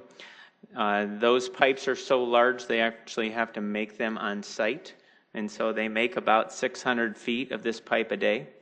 And then the contractor is a local contractor, works to install that amount. This is a significant, underneath the rugby park, Marion Park, will have a mile of 11.5-foot diameter pipe. It's corrugated pipe, and there's 22 blocks of roadways in this region that will be improved to grab that storm water and then put it in this underground detention system. Once this is built, we've worked closely with parks, and that area will have a nice park restored, upgraded once we're out of this area. And so that's probably the largest one that we wanted to highlight that's currently underway. There's a lot of work in that southwest part of the city that has, with new dynamic models, have really told us that the conveyance systems that were installed are just not operating as designed. One of the things about having some of these developments that have occurred over really the last 40 years is now you can model with new dynamic models and understand what some of the downstream impacts are. And so we'll start to make, we've had several public meetings in this area. There'll be in excess of $2 million start to be invested in that southwest part of the city next year. 2 homes were built in an area that we have been able to purchase. We'll be raising them, and so there'll be a series of conveyance improvements we make to bring better drainage to that southwest part of the city. It will be a multi-year approach. All right, electric light. So let's take you through electric light. Electric light has a customer base of 2,700 customers with commercial and residential. They also maintain over 20,000 street lights. One of the key drivers in their other operating there of $7.5 million is for us to buy power off WAPA, which is generated by the dams on the Missouri River, and then also the complementing power, the supplemental power from Heartland. So we essentially buy what their customers need and resell it to them. One question we often get, maybe for the new counselors, is why is there an electric department in the city when Excel's here, Sioux Valley's here, Southeastern's here? Well, one of the key and in the top 5 customers is the water department. And so the water division of Public Works is a significant power user. Greg's doing his job to reduce their power consumption. But everyone in the city of Sioux Falls can benefit the fact that they're one of the largest power consumers. It gives us another perspective into having stable water rates. And so the team is a highly talented team that is moving that division forward. This division of Public Works has no debt and is getting prepared for a significant capital project, which will be to build the second substation. A few years back, we purchased a piece of land near Madison and the Big Sioux River, which is over by Concrete Materials. And in the spring, we'll bid that project, and then next summer, we'll start to build that secondary sub. Allows us to shorten circuits and provide some redundant, more reliable power for those entities. One of the main drivers in the budget increase, I'm going to go back there just for a second. You'll see that the budget increase in other operating has been increased by $1 million. For about the last probably 15 months, we've had a potential new customer coming into Sioux Falls that would use a significant amount of power, and they're in the blockchain currency operation. We've heard recently that their phase 1 is probably going to be downgraded, but we're prepared if they need that amount of power. We'll buy what they need and then resell it to them. But if you're wondering what's driving that amount of increase, I wanted to give you that perspective. Also, just from an operation standpoint, the LED light conversion that continues, our teams do about 400 LED light conversions a year. 2018 is the first year where we've increased the amount of funding into that area, so we'll also go to the market and hire a private contractor to do about an additional 500 LED light conversions. All new installations are LED, and if we go out on a repair today, we also switch over to LED. Last year in the budget presentation, we highlighted the change out of all the tunnel lights on 57th Street and the significant savings, and we'll see that over time as we continue to build out the city with LED lights. All right, landfill. Landfill is a true regional utility that serves Lake, Lincoln, Turner, McCook, and Minnehaha counties. All the cities, all that solid waste comes into this landfill to be appropriately deposited. So we'll take you through some of those drivers. This utility also has no debt, and there's a lot changing in the nation with recyclables and in markets for those commodities. Our recycling numbers do continue to slowly tick up, which is positive for our area, but we're always keeping an eye on what's really happening in the region and in the nation with recycling, and will that require us to change any operations or policies. We do have a number of cleanup items for you to consider later this year in what we call Chapter 57 that we'll be talking more about landfill and solid waste collection. There's really 2 key components. Private haulers bring they're the connection to the customers. They bring the solid waste to landfill, and the landfill team manages that flow.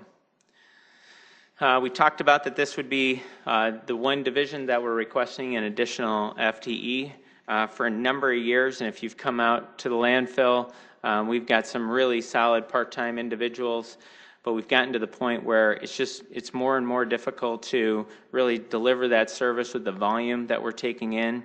This FTE will be in charge of that demanufacture of appliances, so responsibly removing the Freon and then also managing the compost, most of which will be offset by avoiding part-time wages.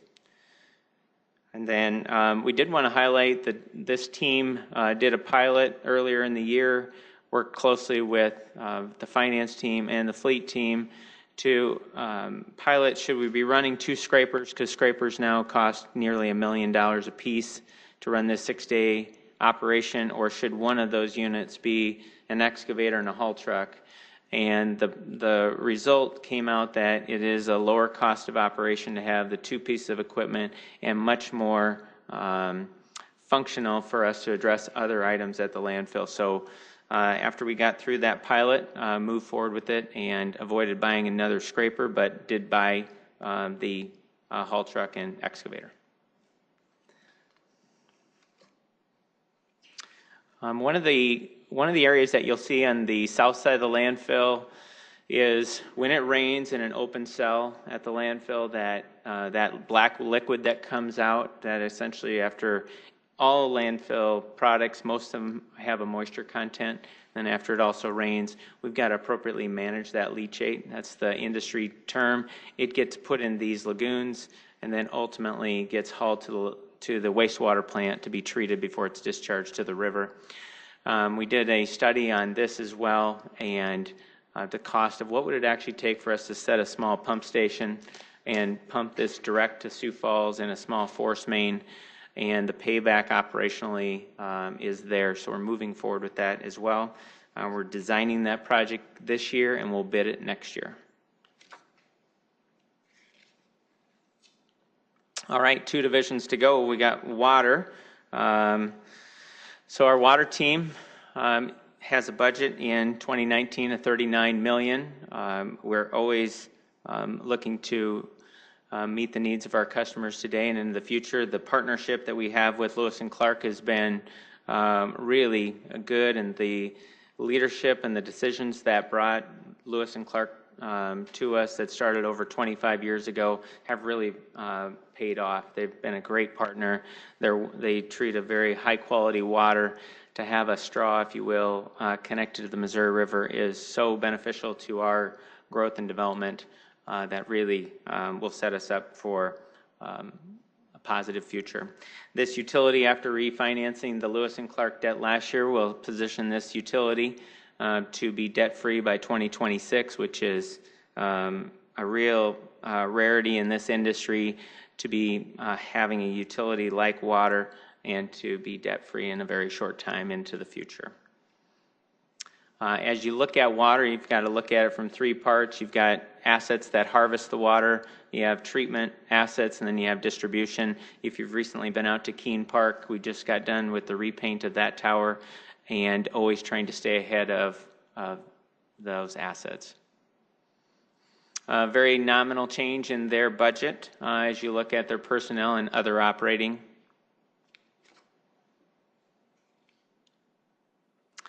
One of the items that we wanted to highlight is water. Water is one of the first teams when new growth happens that a developer has a private contractor install. So they'll go out first and install the sanitary sewer main. Those are usually anywhere from 8 to 13 feet deep, and then the water main is about 6 feet deep. Water did a pilot study that when the water main goes in, and then this water team actually goes out and does taps. So they actually tap the main and then install the customer service. In the past, what we've done is at the end of the workday, we'll measure off where those appropriate curb stops are, and then create a map, have them put into GIS, and then also take our inventory off that. We piloted a GPS device that has an iPad that we can do everything. We can get an XYZ coordinate immediately that goes to the cloud and is in our GIS map. No longer do we draw any maps for that work. It also does our inventory live right there. So it takes the team just a matter of a few minutes after tapping 25 to 30 taps to actually account for all of those assets live. So that's worked so well in water that we're buying a device for lights as well.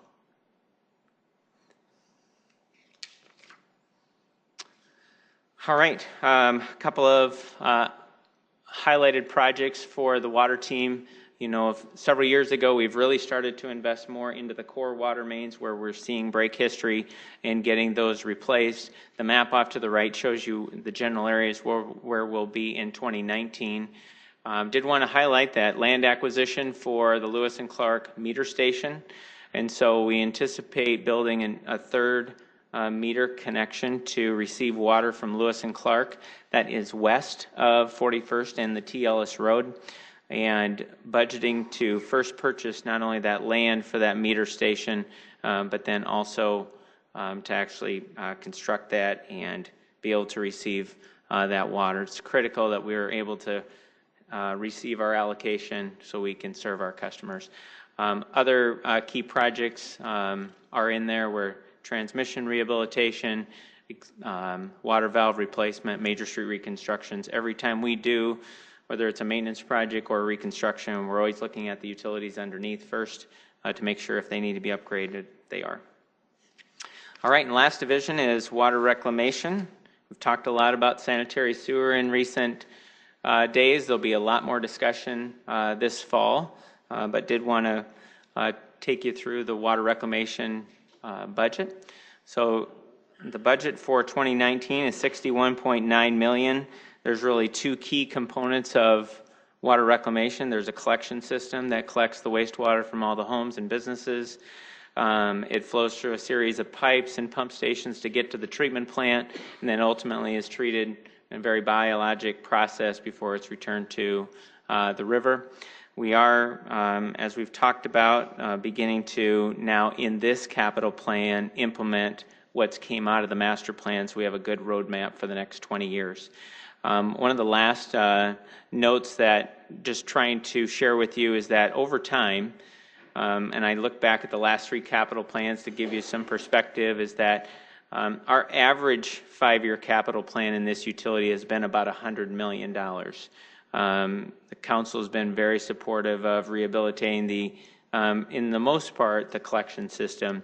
Now, as we really start to forecast forward what the growth of this region will be, we got to now start to make those real, not only rehabilitation investments at the plant, but also expansion. And so we would expect to be back here and have several more conversations probably after this budget cycle in mid-October to really start to dive in and answer your questions on water reclamation. If you have them before that, certainly don't hesitate to reach out.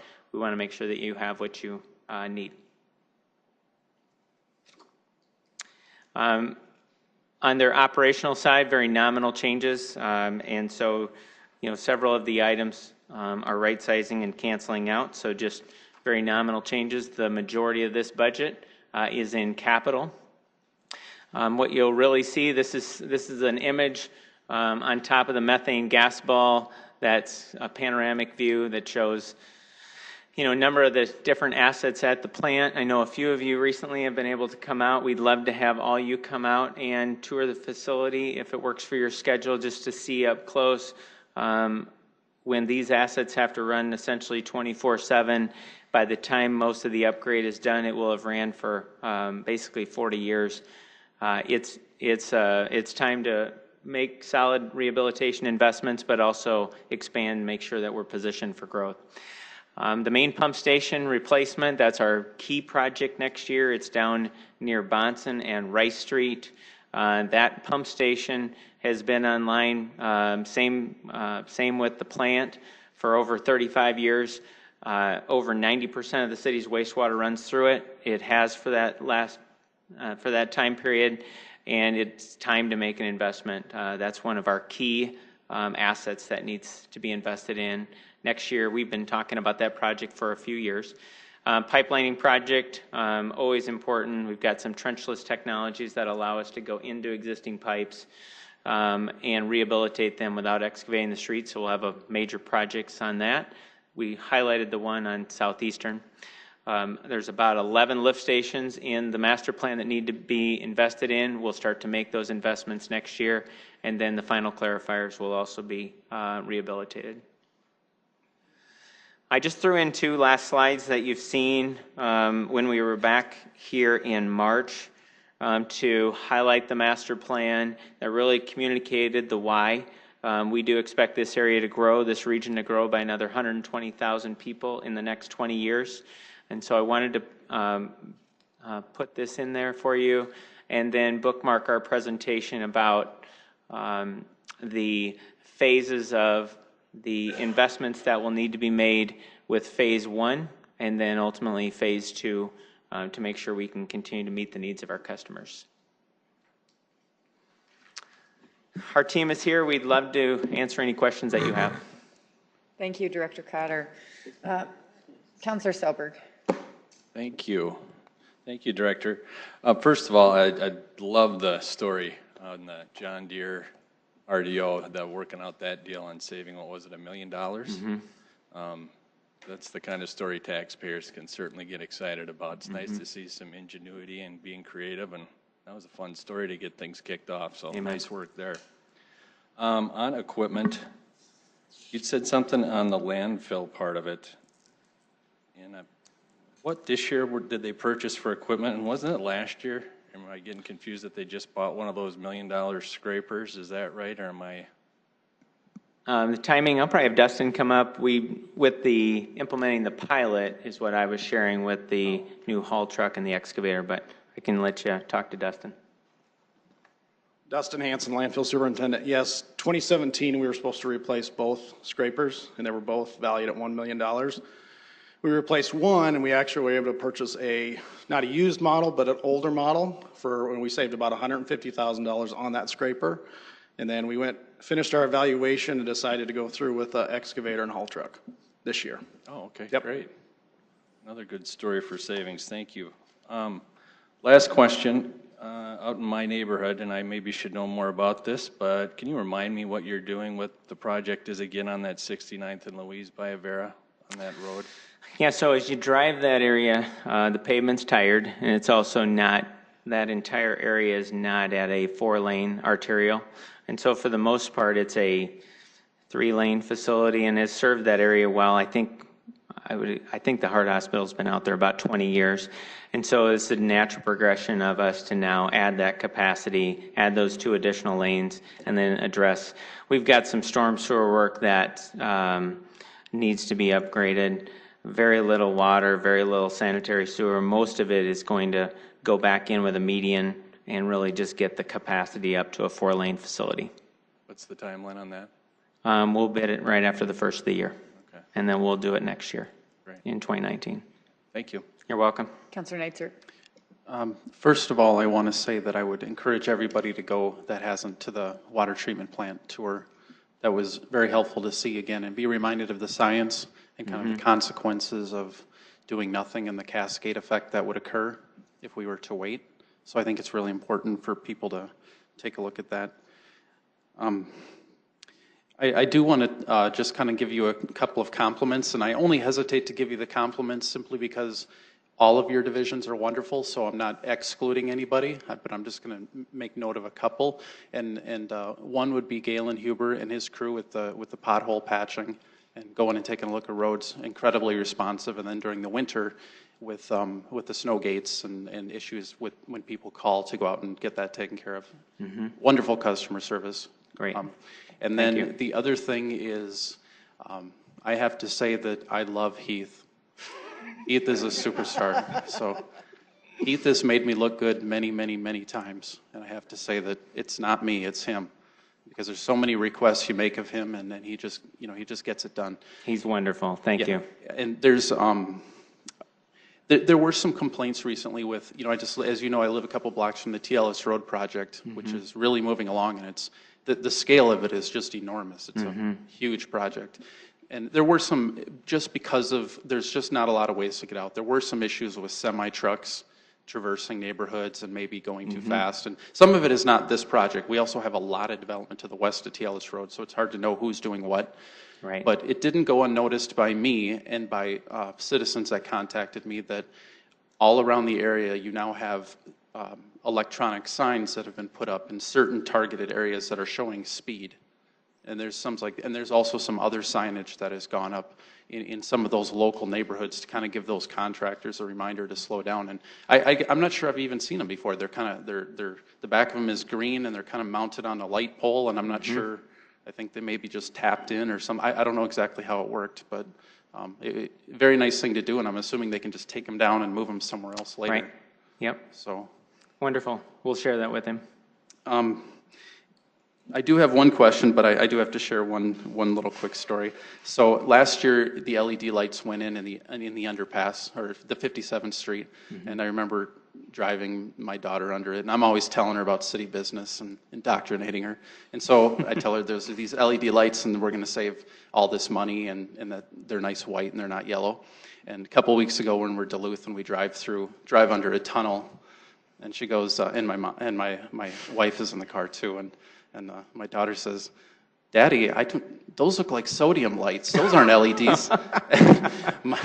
my wife was so mad. She's like, "What have you done to my sweet daughter?" So, to even know that and bring that up. So, as far as storm sewer, I do get some issues on the west side where some people feel like, and it may or may not be true, that the drainage isn't sufficient, that they don't have enough stormwater inlets, for example, in their street. Is that something that if you do look at it and it's not enough, that if you go in and you do a mill and overlay, can you put in more? Can you fix that, or are we kind of stuck? No, it just depends on the situation. So I know this year we're doing some of those types of projects. They're harder because a lot of times if you don't have the downstream conveyance, sometimes you have to go 1 block or even 8 blocks to get to a drainage way or a creek or something like that. But there's some areas that, first case, and I know we looked at one last year. I think it was on West Essex. The road's flat as a pancake, and then there's no storm drainage, and so we're going into that one and putting conveyance in, putting collection in, so we can, because it really accelerates the deterioration of the pavement if there's not good drainage. So yeah, there's most of the time we can do something. It's just a factor of cost. And so in some cases, you might see an area that meets the design standard or did at the time, and then we go into it and look at it now and say, are the houses generally high enough, so would they ever be impacted if more water ran overland than not? And so there's a number of those things that we take a look at, but we try to make improvements when we can. Okay, and one last thing, and I am as responsible as anybody else because I could bring it forward, but again, I'll throw out a plug for the sump pump collection system for the have a serious discussion about mandatory hookups. I get it, I know we don't want to increase home prices, but again, we keep putting in all this infrastructure and reimbursing it, and I go and I see a lot of roads that are, and even in my neighborhood, that are taking a pounding from all of the nonstop pumping over there into the roads, and those roads are, they're getting potholed, and I'm sure it's because of all of that standing water getting pumped into the streets. So right. It's not just the nuisance to, let's say, a neighbor, but it's also our infrastructure that's taking a beating because of the water isn't being conveyed underground. It's just sitting there in the roads all year. So. No, we understand, and there may ultimately be a balance between voluntary and mandatory. Maybe there's an analysis that strikes a balance in there, so maybe we get the pumpers actually connected. Maybe a carrot or something, Right. Who knows? Okay, thanks. Yep. Councilor Kiley. Thank you. Director Cotter, I'll get Mike turned on here. Director Cotter and staff, thank you very much for a job well done. I mean, your responsibilities are huge. I mean, highways, streets, and that includes construction, maintenance, snow removal. That in itself is enough to keep all of you busy.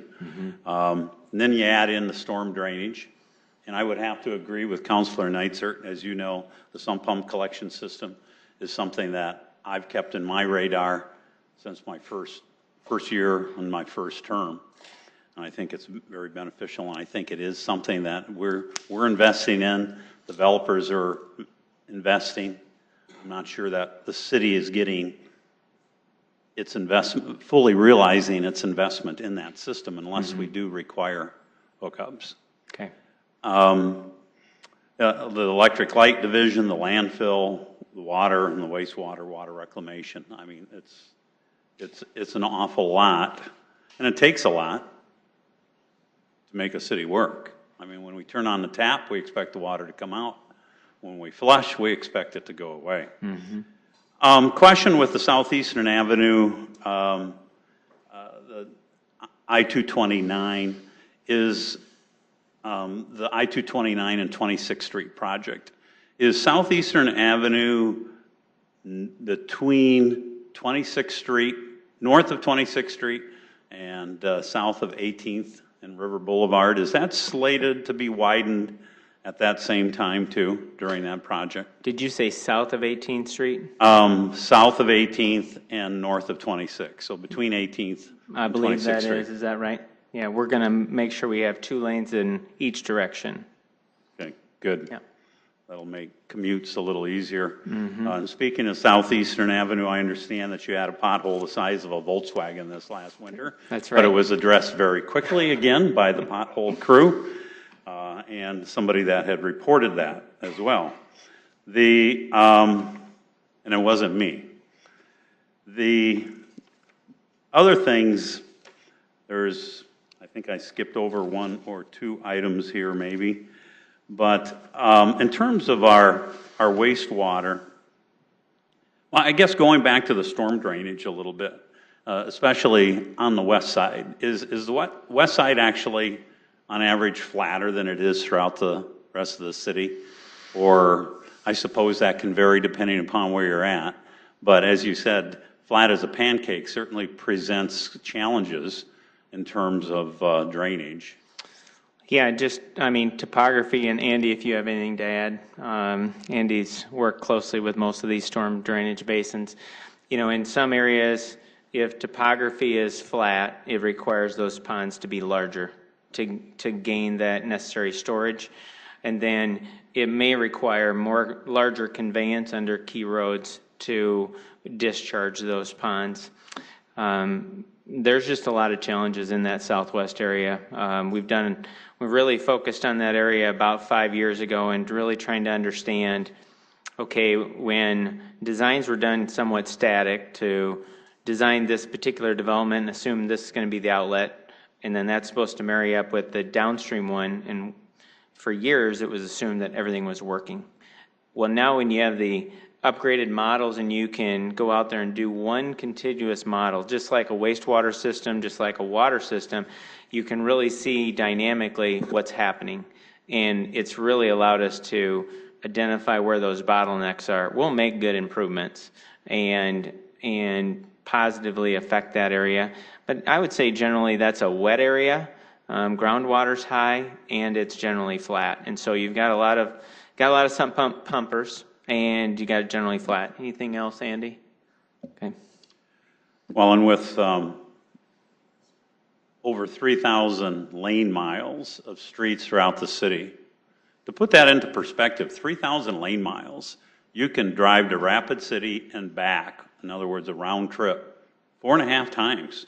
That's how many lanes of streets we have within the city of Sioux Falls. That's the challenge of keeping up with just the street aspect, the maintenance and snow removal as well too. So I often feel bad when I hear complaints about the conditions of our streets. Number one, I think we should maybe move our local election from April to November, when it's your streets are going to be in better shape. Right. An April election always guarantees the worst, because you've just gone through a winter with a lot of frost issues. Right. But, so, again, you guys do a great job, but regarding the wastewater reclamation, and I have some notes here, too. I know that we're 10 years past our design life. Right. And we've invested up to $133 million in that 10-year period. In the last 10 years, yep. So I would agree that we are in the need for a new facility, in addition to what's existing. The growth of the city it's phenomenal, anywhere from 4,000 to 5,000 people a year, and also the addition of regional customers too have to be considered into that equation as well too. And the 82% capacity. Now, is that 82% capacity, is that a measurement of these 100-year rain events that are coming every year now, or the 500-year rain events that are coming every 5 years? Or is that an average? Well, when we shared with you that our average annual flow last year was 17.4 million, we'll get a rain event and it'll spike up for a week. If we get a long protracted period of time, it may be longer than that, but those get averaged out quickly, and really that's just our wastewater flows that we're seeing. And one of the graphs that I intended to include, just in case it came up, was to show you that we just did a quick 5-year look back, but the master plan looked back farther, and just to show you that trend line, and then ultimately project it forward. And with the plant rated at 21 million gallons a day, and last year's average annual flow per day was 17.4 million gallons a day, we are running out of capacity. And it's a biologic process. You got to give that microorganisms time to do their job, because if you just continue to push too much flow through there, you'll wash out the plant. And so that's why it's key. We would love to dive into that discussion deeper. We can bring those various charts. We want you to have confidence that the existing system has served us very well.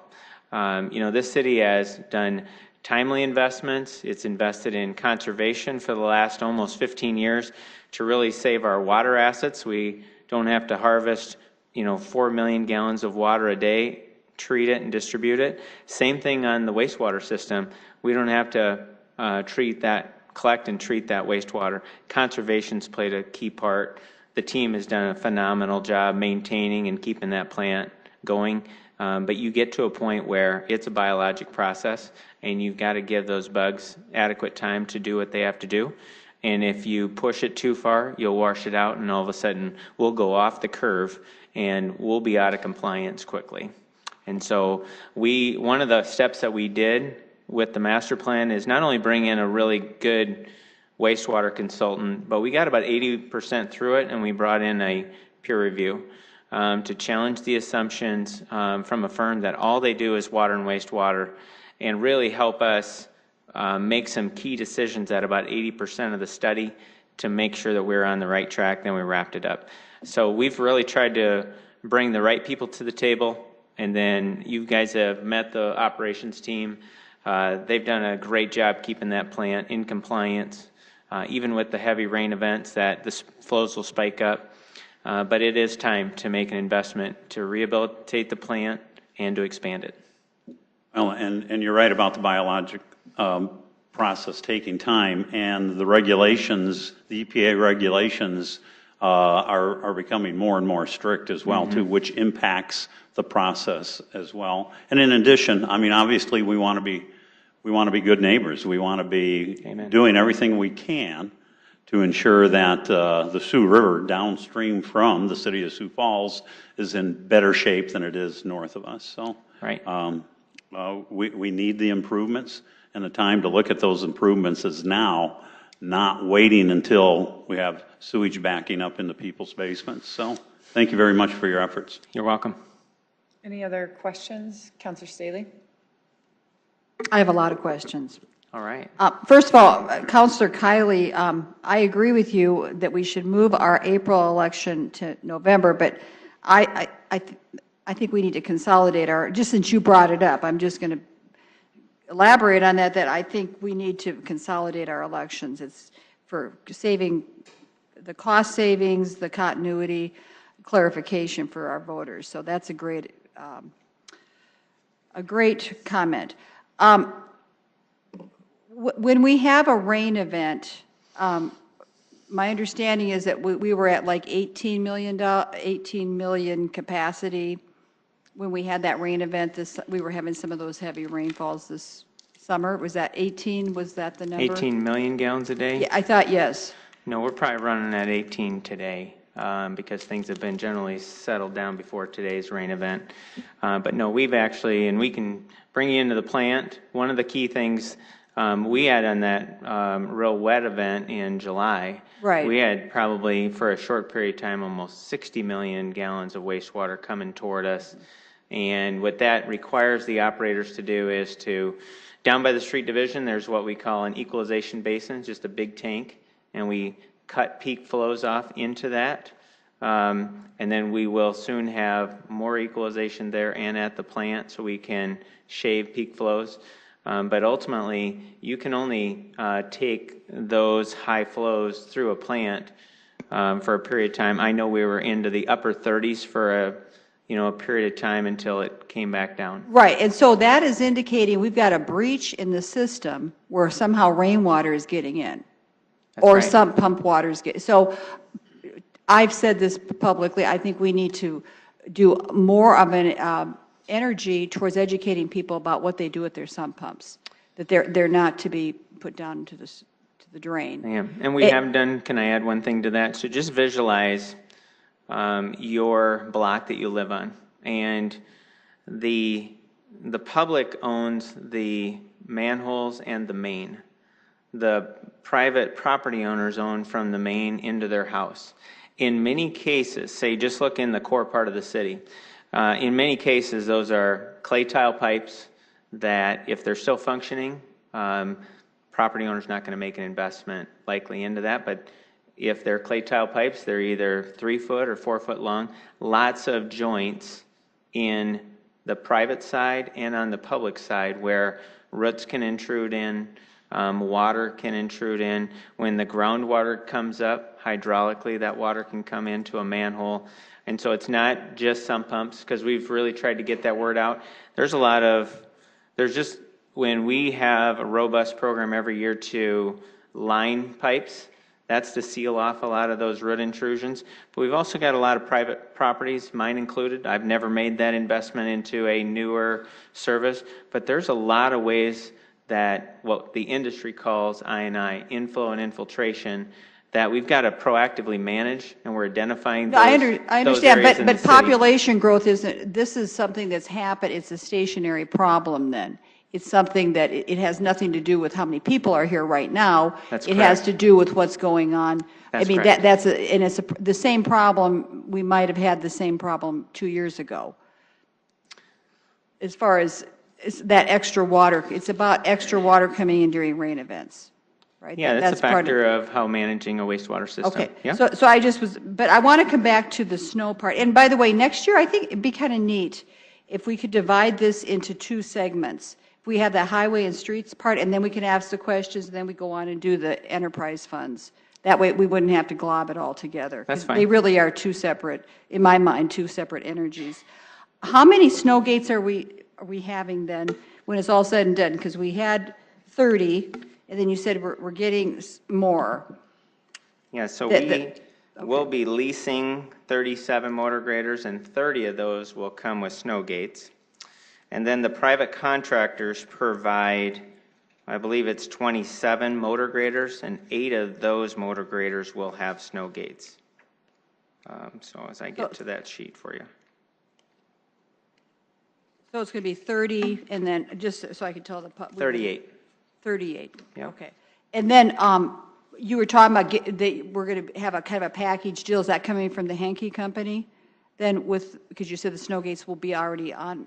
Yeah, I believe Henke and John Deere have teamed up, is that right? Yeah. Okay, 'cause They're the only- that was the they're superior the only snow gate. approved snow gate. We've tried out a couple others, and they didn't work out. I agree with Counselor Neitzer that I think Heath is a wonderful employee. He's just such a pleasure to work with, always so helpful and just very responsive.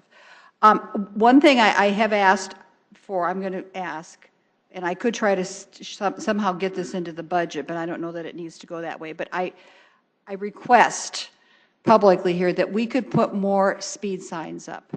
I was just coming out from the fairgrounds, heading over on Burnside yesterday, and I went a huge stretch of miles without really knowing what is the speed limit here. Then once I crossed over Western Avenue, there was a speed sign that says 30.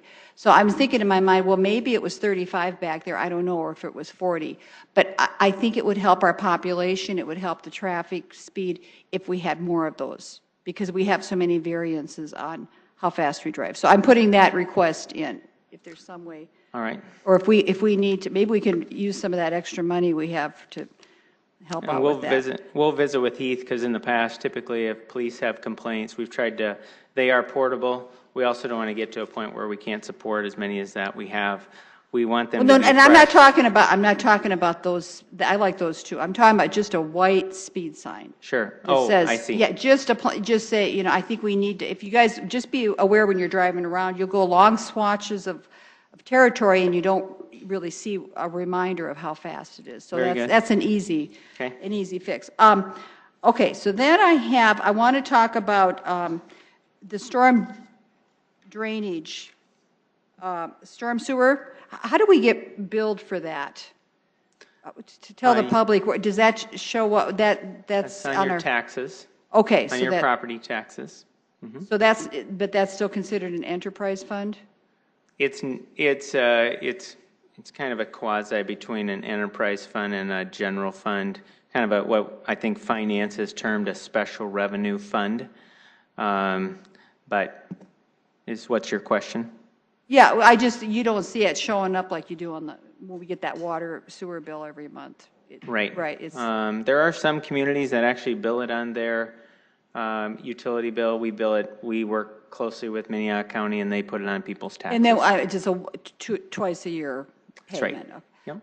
Then back to the guys driving around doing an assessment on our streets. Now, that, we paid them $180,000 plus last time around? It was more. I think it was in that range, don't quote me, around maybe 220, because it was the first time they were here. We asked them to do a deeper analysis of our streets. Now when they come back, we won't need a lot of that setup, and we'll just have them drive and then give us the data file. So that's why it's what are less. What are you allocating for that? What's that? How much are you thinking that's going to be? 180,000. Oh, you're going to pay them another 180,000? Yes. Yep. So your street system has a value, I think it was in that study, it's about $900 million, so just short of $1 billion. It's probably one of the best investments we can make to get the data we need to make good decisions. But I would think after 2 years that that things haven't changed that much. It'll actually be 5, because we drove the city in the fall of 15, and so now we'll drive it again in 19. I am very grateful that you're taking care, because we heard don't do worst first when they were here, and now we're doing worst first, right? No. The street maintenance industry would tell you to invest good money into good roads to extend their life. We wanted to make sure that we shared with you, because you've asked the question in the past, Counselor, of what are the worst streets? And so in the scale of 1 to 100, they consider anything that's scored under a 25 to be poor. And so there was 40 blocks, which I think is remarkable in our city to only have 40 blocks that scored under a 25. And we put them in a program to make sure we got them addressed. One of the things that you'll see is that we can microsurface or slurry seal a block for $3,000 a block. We can fix the concrete, upgrade the ADA facilities, mill and overlay for about $15,000 a block. If we go into reconstruct, which most of these would fall into that'd be over $100,000 for that block. And that's where we'll go in, and we even did some strategies of, can we do a 1-inch overlay? Just to get in and get out, improve that quality of life for those adjacent property owners, but not spend. One of the questions I remember that Councilor Erpenbach said is, what did you learn about the study? And we've always really framed up that reconstructions are expensive, but it took us to the next level and said reconstruction should always be the last choice, because it's massively expensive and it vacuums away so much of your resources that we could slurry seal 33 blocks for what it costs us to reconstruct 1 block. I understand, but I heard Mayor Huther say we are going to do the worst first. We invest good money into good roads, and then I just wanted to update you on, so we don't have the philosophy of doing worst first. And I want to make that clear, because if we did that, then that would vacuum away. We'd be doing, instead of next year on the maintenance program, we're going to address, I think, 670 blocks. We would probably be addressing maybe 1/10 of that if we did the worst first. And what you'd see is, instead of our overall score at a 70, which is about 5 to 7 points above peer communities, that would drop drastically. And we had a rough spring where it was a long, protracted winter. The roads took a beating, but you would hear a lot more negative feedback about the roads if we took the approach of worst first. Okay, well, I heard him say worst first, so I thought that was interesting after we. That's fair. Okay.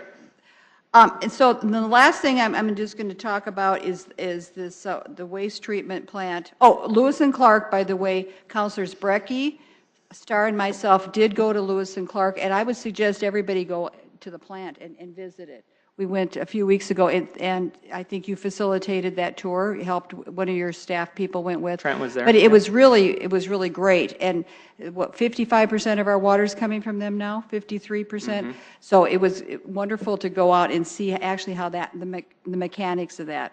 But this wastewater treatment thing, I've said, and I'm going to say it now again, I think we need to have an official census because you're projecting 120,000 people in 20 years. I did put that on Facebook. But if by some chance we don't grow at that robust number, I don't want to get us in a position where we're overbuilding. I understand. I certainly don't want us to have a backup into our sewers. And you say that, I'll tell you what, it puts the fear of God into people. Mm-hmm. But we want to be reasonable. And when we're talking about a $260 million project, and we have 55,000 users, we have 55,000 approximately customers. I'm just saying, how does that pencil out mathematically that we have those people paying? We have yet to really have a public discussion about that. So. Mm-hmm. We don't want people to be paying $2,000 a month for their sewer bill to pay for this. Well, that's $260 million. That is twice the cost of the event center. We pay $9 million a year on interest on the event center. So if you even said to those 55,000 users, you're going to make a $9 million payment, it would be astronomical.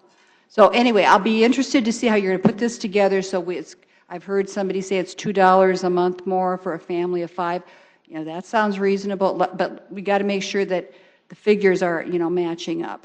Very good. Yeah, we're lucky that we enjoy some of the most affordable wastewater rates in the entire region, and we'll show you that, just like it was recently sent out, that the initial projections show 3 additional years of 6% and then transitioning into inflationary rates. And then we can also break it down based on what that means to the average customer and where those customers are based on consumption units. And I think we're looking forward to having that discussion and probably starting in mid-October. Are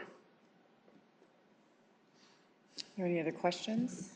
I'll have just a couple questions. Before we throw out figures of what it's going to cost, $2,000 a month is, that's just not going to happen for a family.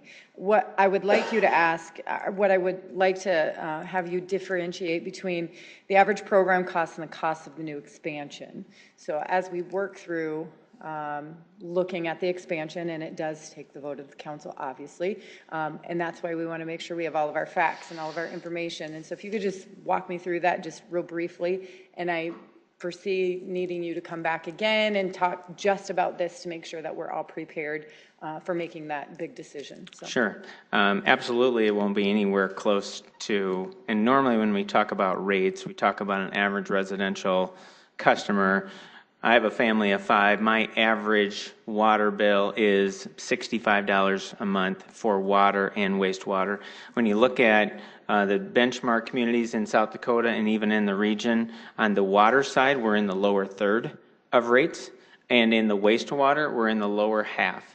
And I would tell you, if you're seeing what's happening in other communities, they're likely also making rate changes, and so I would expect, even with our projected rate increases, we're going to stay in that zone. I think if your question is about, is it important to rehabilitate or just completely rebuild, we're going to have the ability. We've had a really robust plant. The original plant was paid for 75% with federal dollars, 25% with local dollars. It was built very robustly. That's the other reason we've gotten additional years out of it. It also gives us a good foundation to rehabilitate it. And so there's a big rehabilitation phase of this project, and then there's an expansion for more tanks.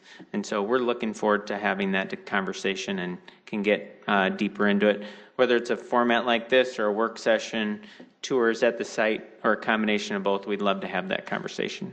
Thank you for clarifying. I want to make it clear that as we get to the capacity level, and we're not too far off from that. And No. so if we're not planning carefully and kicking the can down the road, the cost to the citizen and the cost to every single homeowner and property owner and commercial, whatever it is going to be far more than what that small increase could be on our water bill. And so we have to be proactive in making sure that we are protecting all the assets of the communities. That's right. As we move forward. And there certainly is risk and danger in doing nothing. So thank you for your time, Director. I sure we'll be in touch more with questions.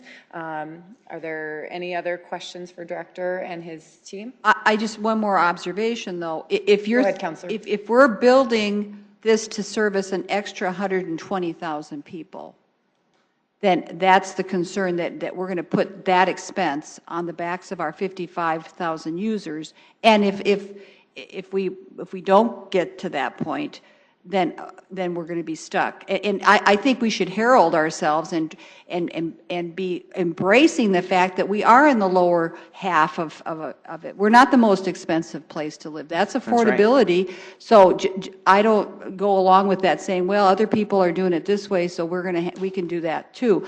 Let's keep it affordable. Let's keep it reasonable. And that's going to be my stance moving forward with this conversation. Thank you.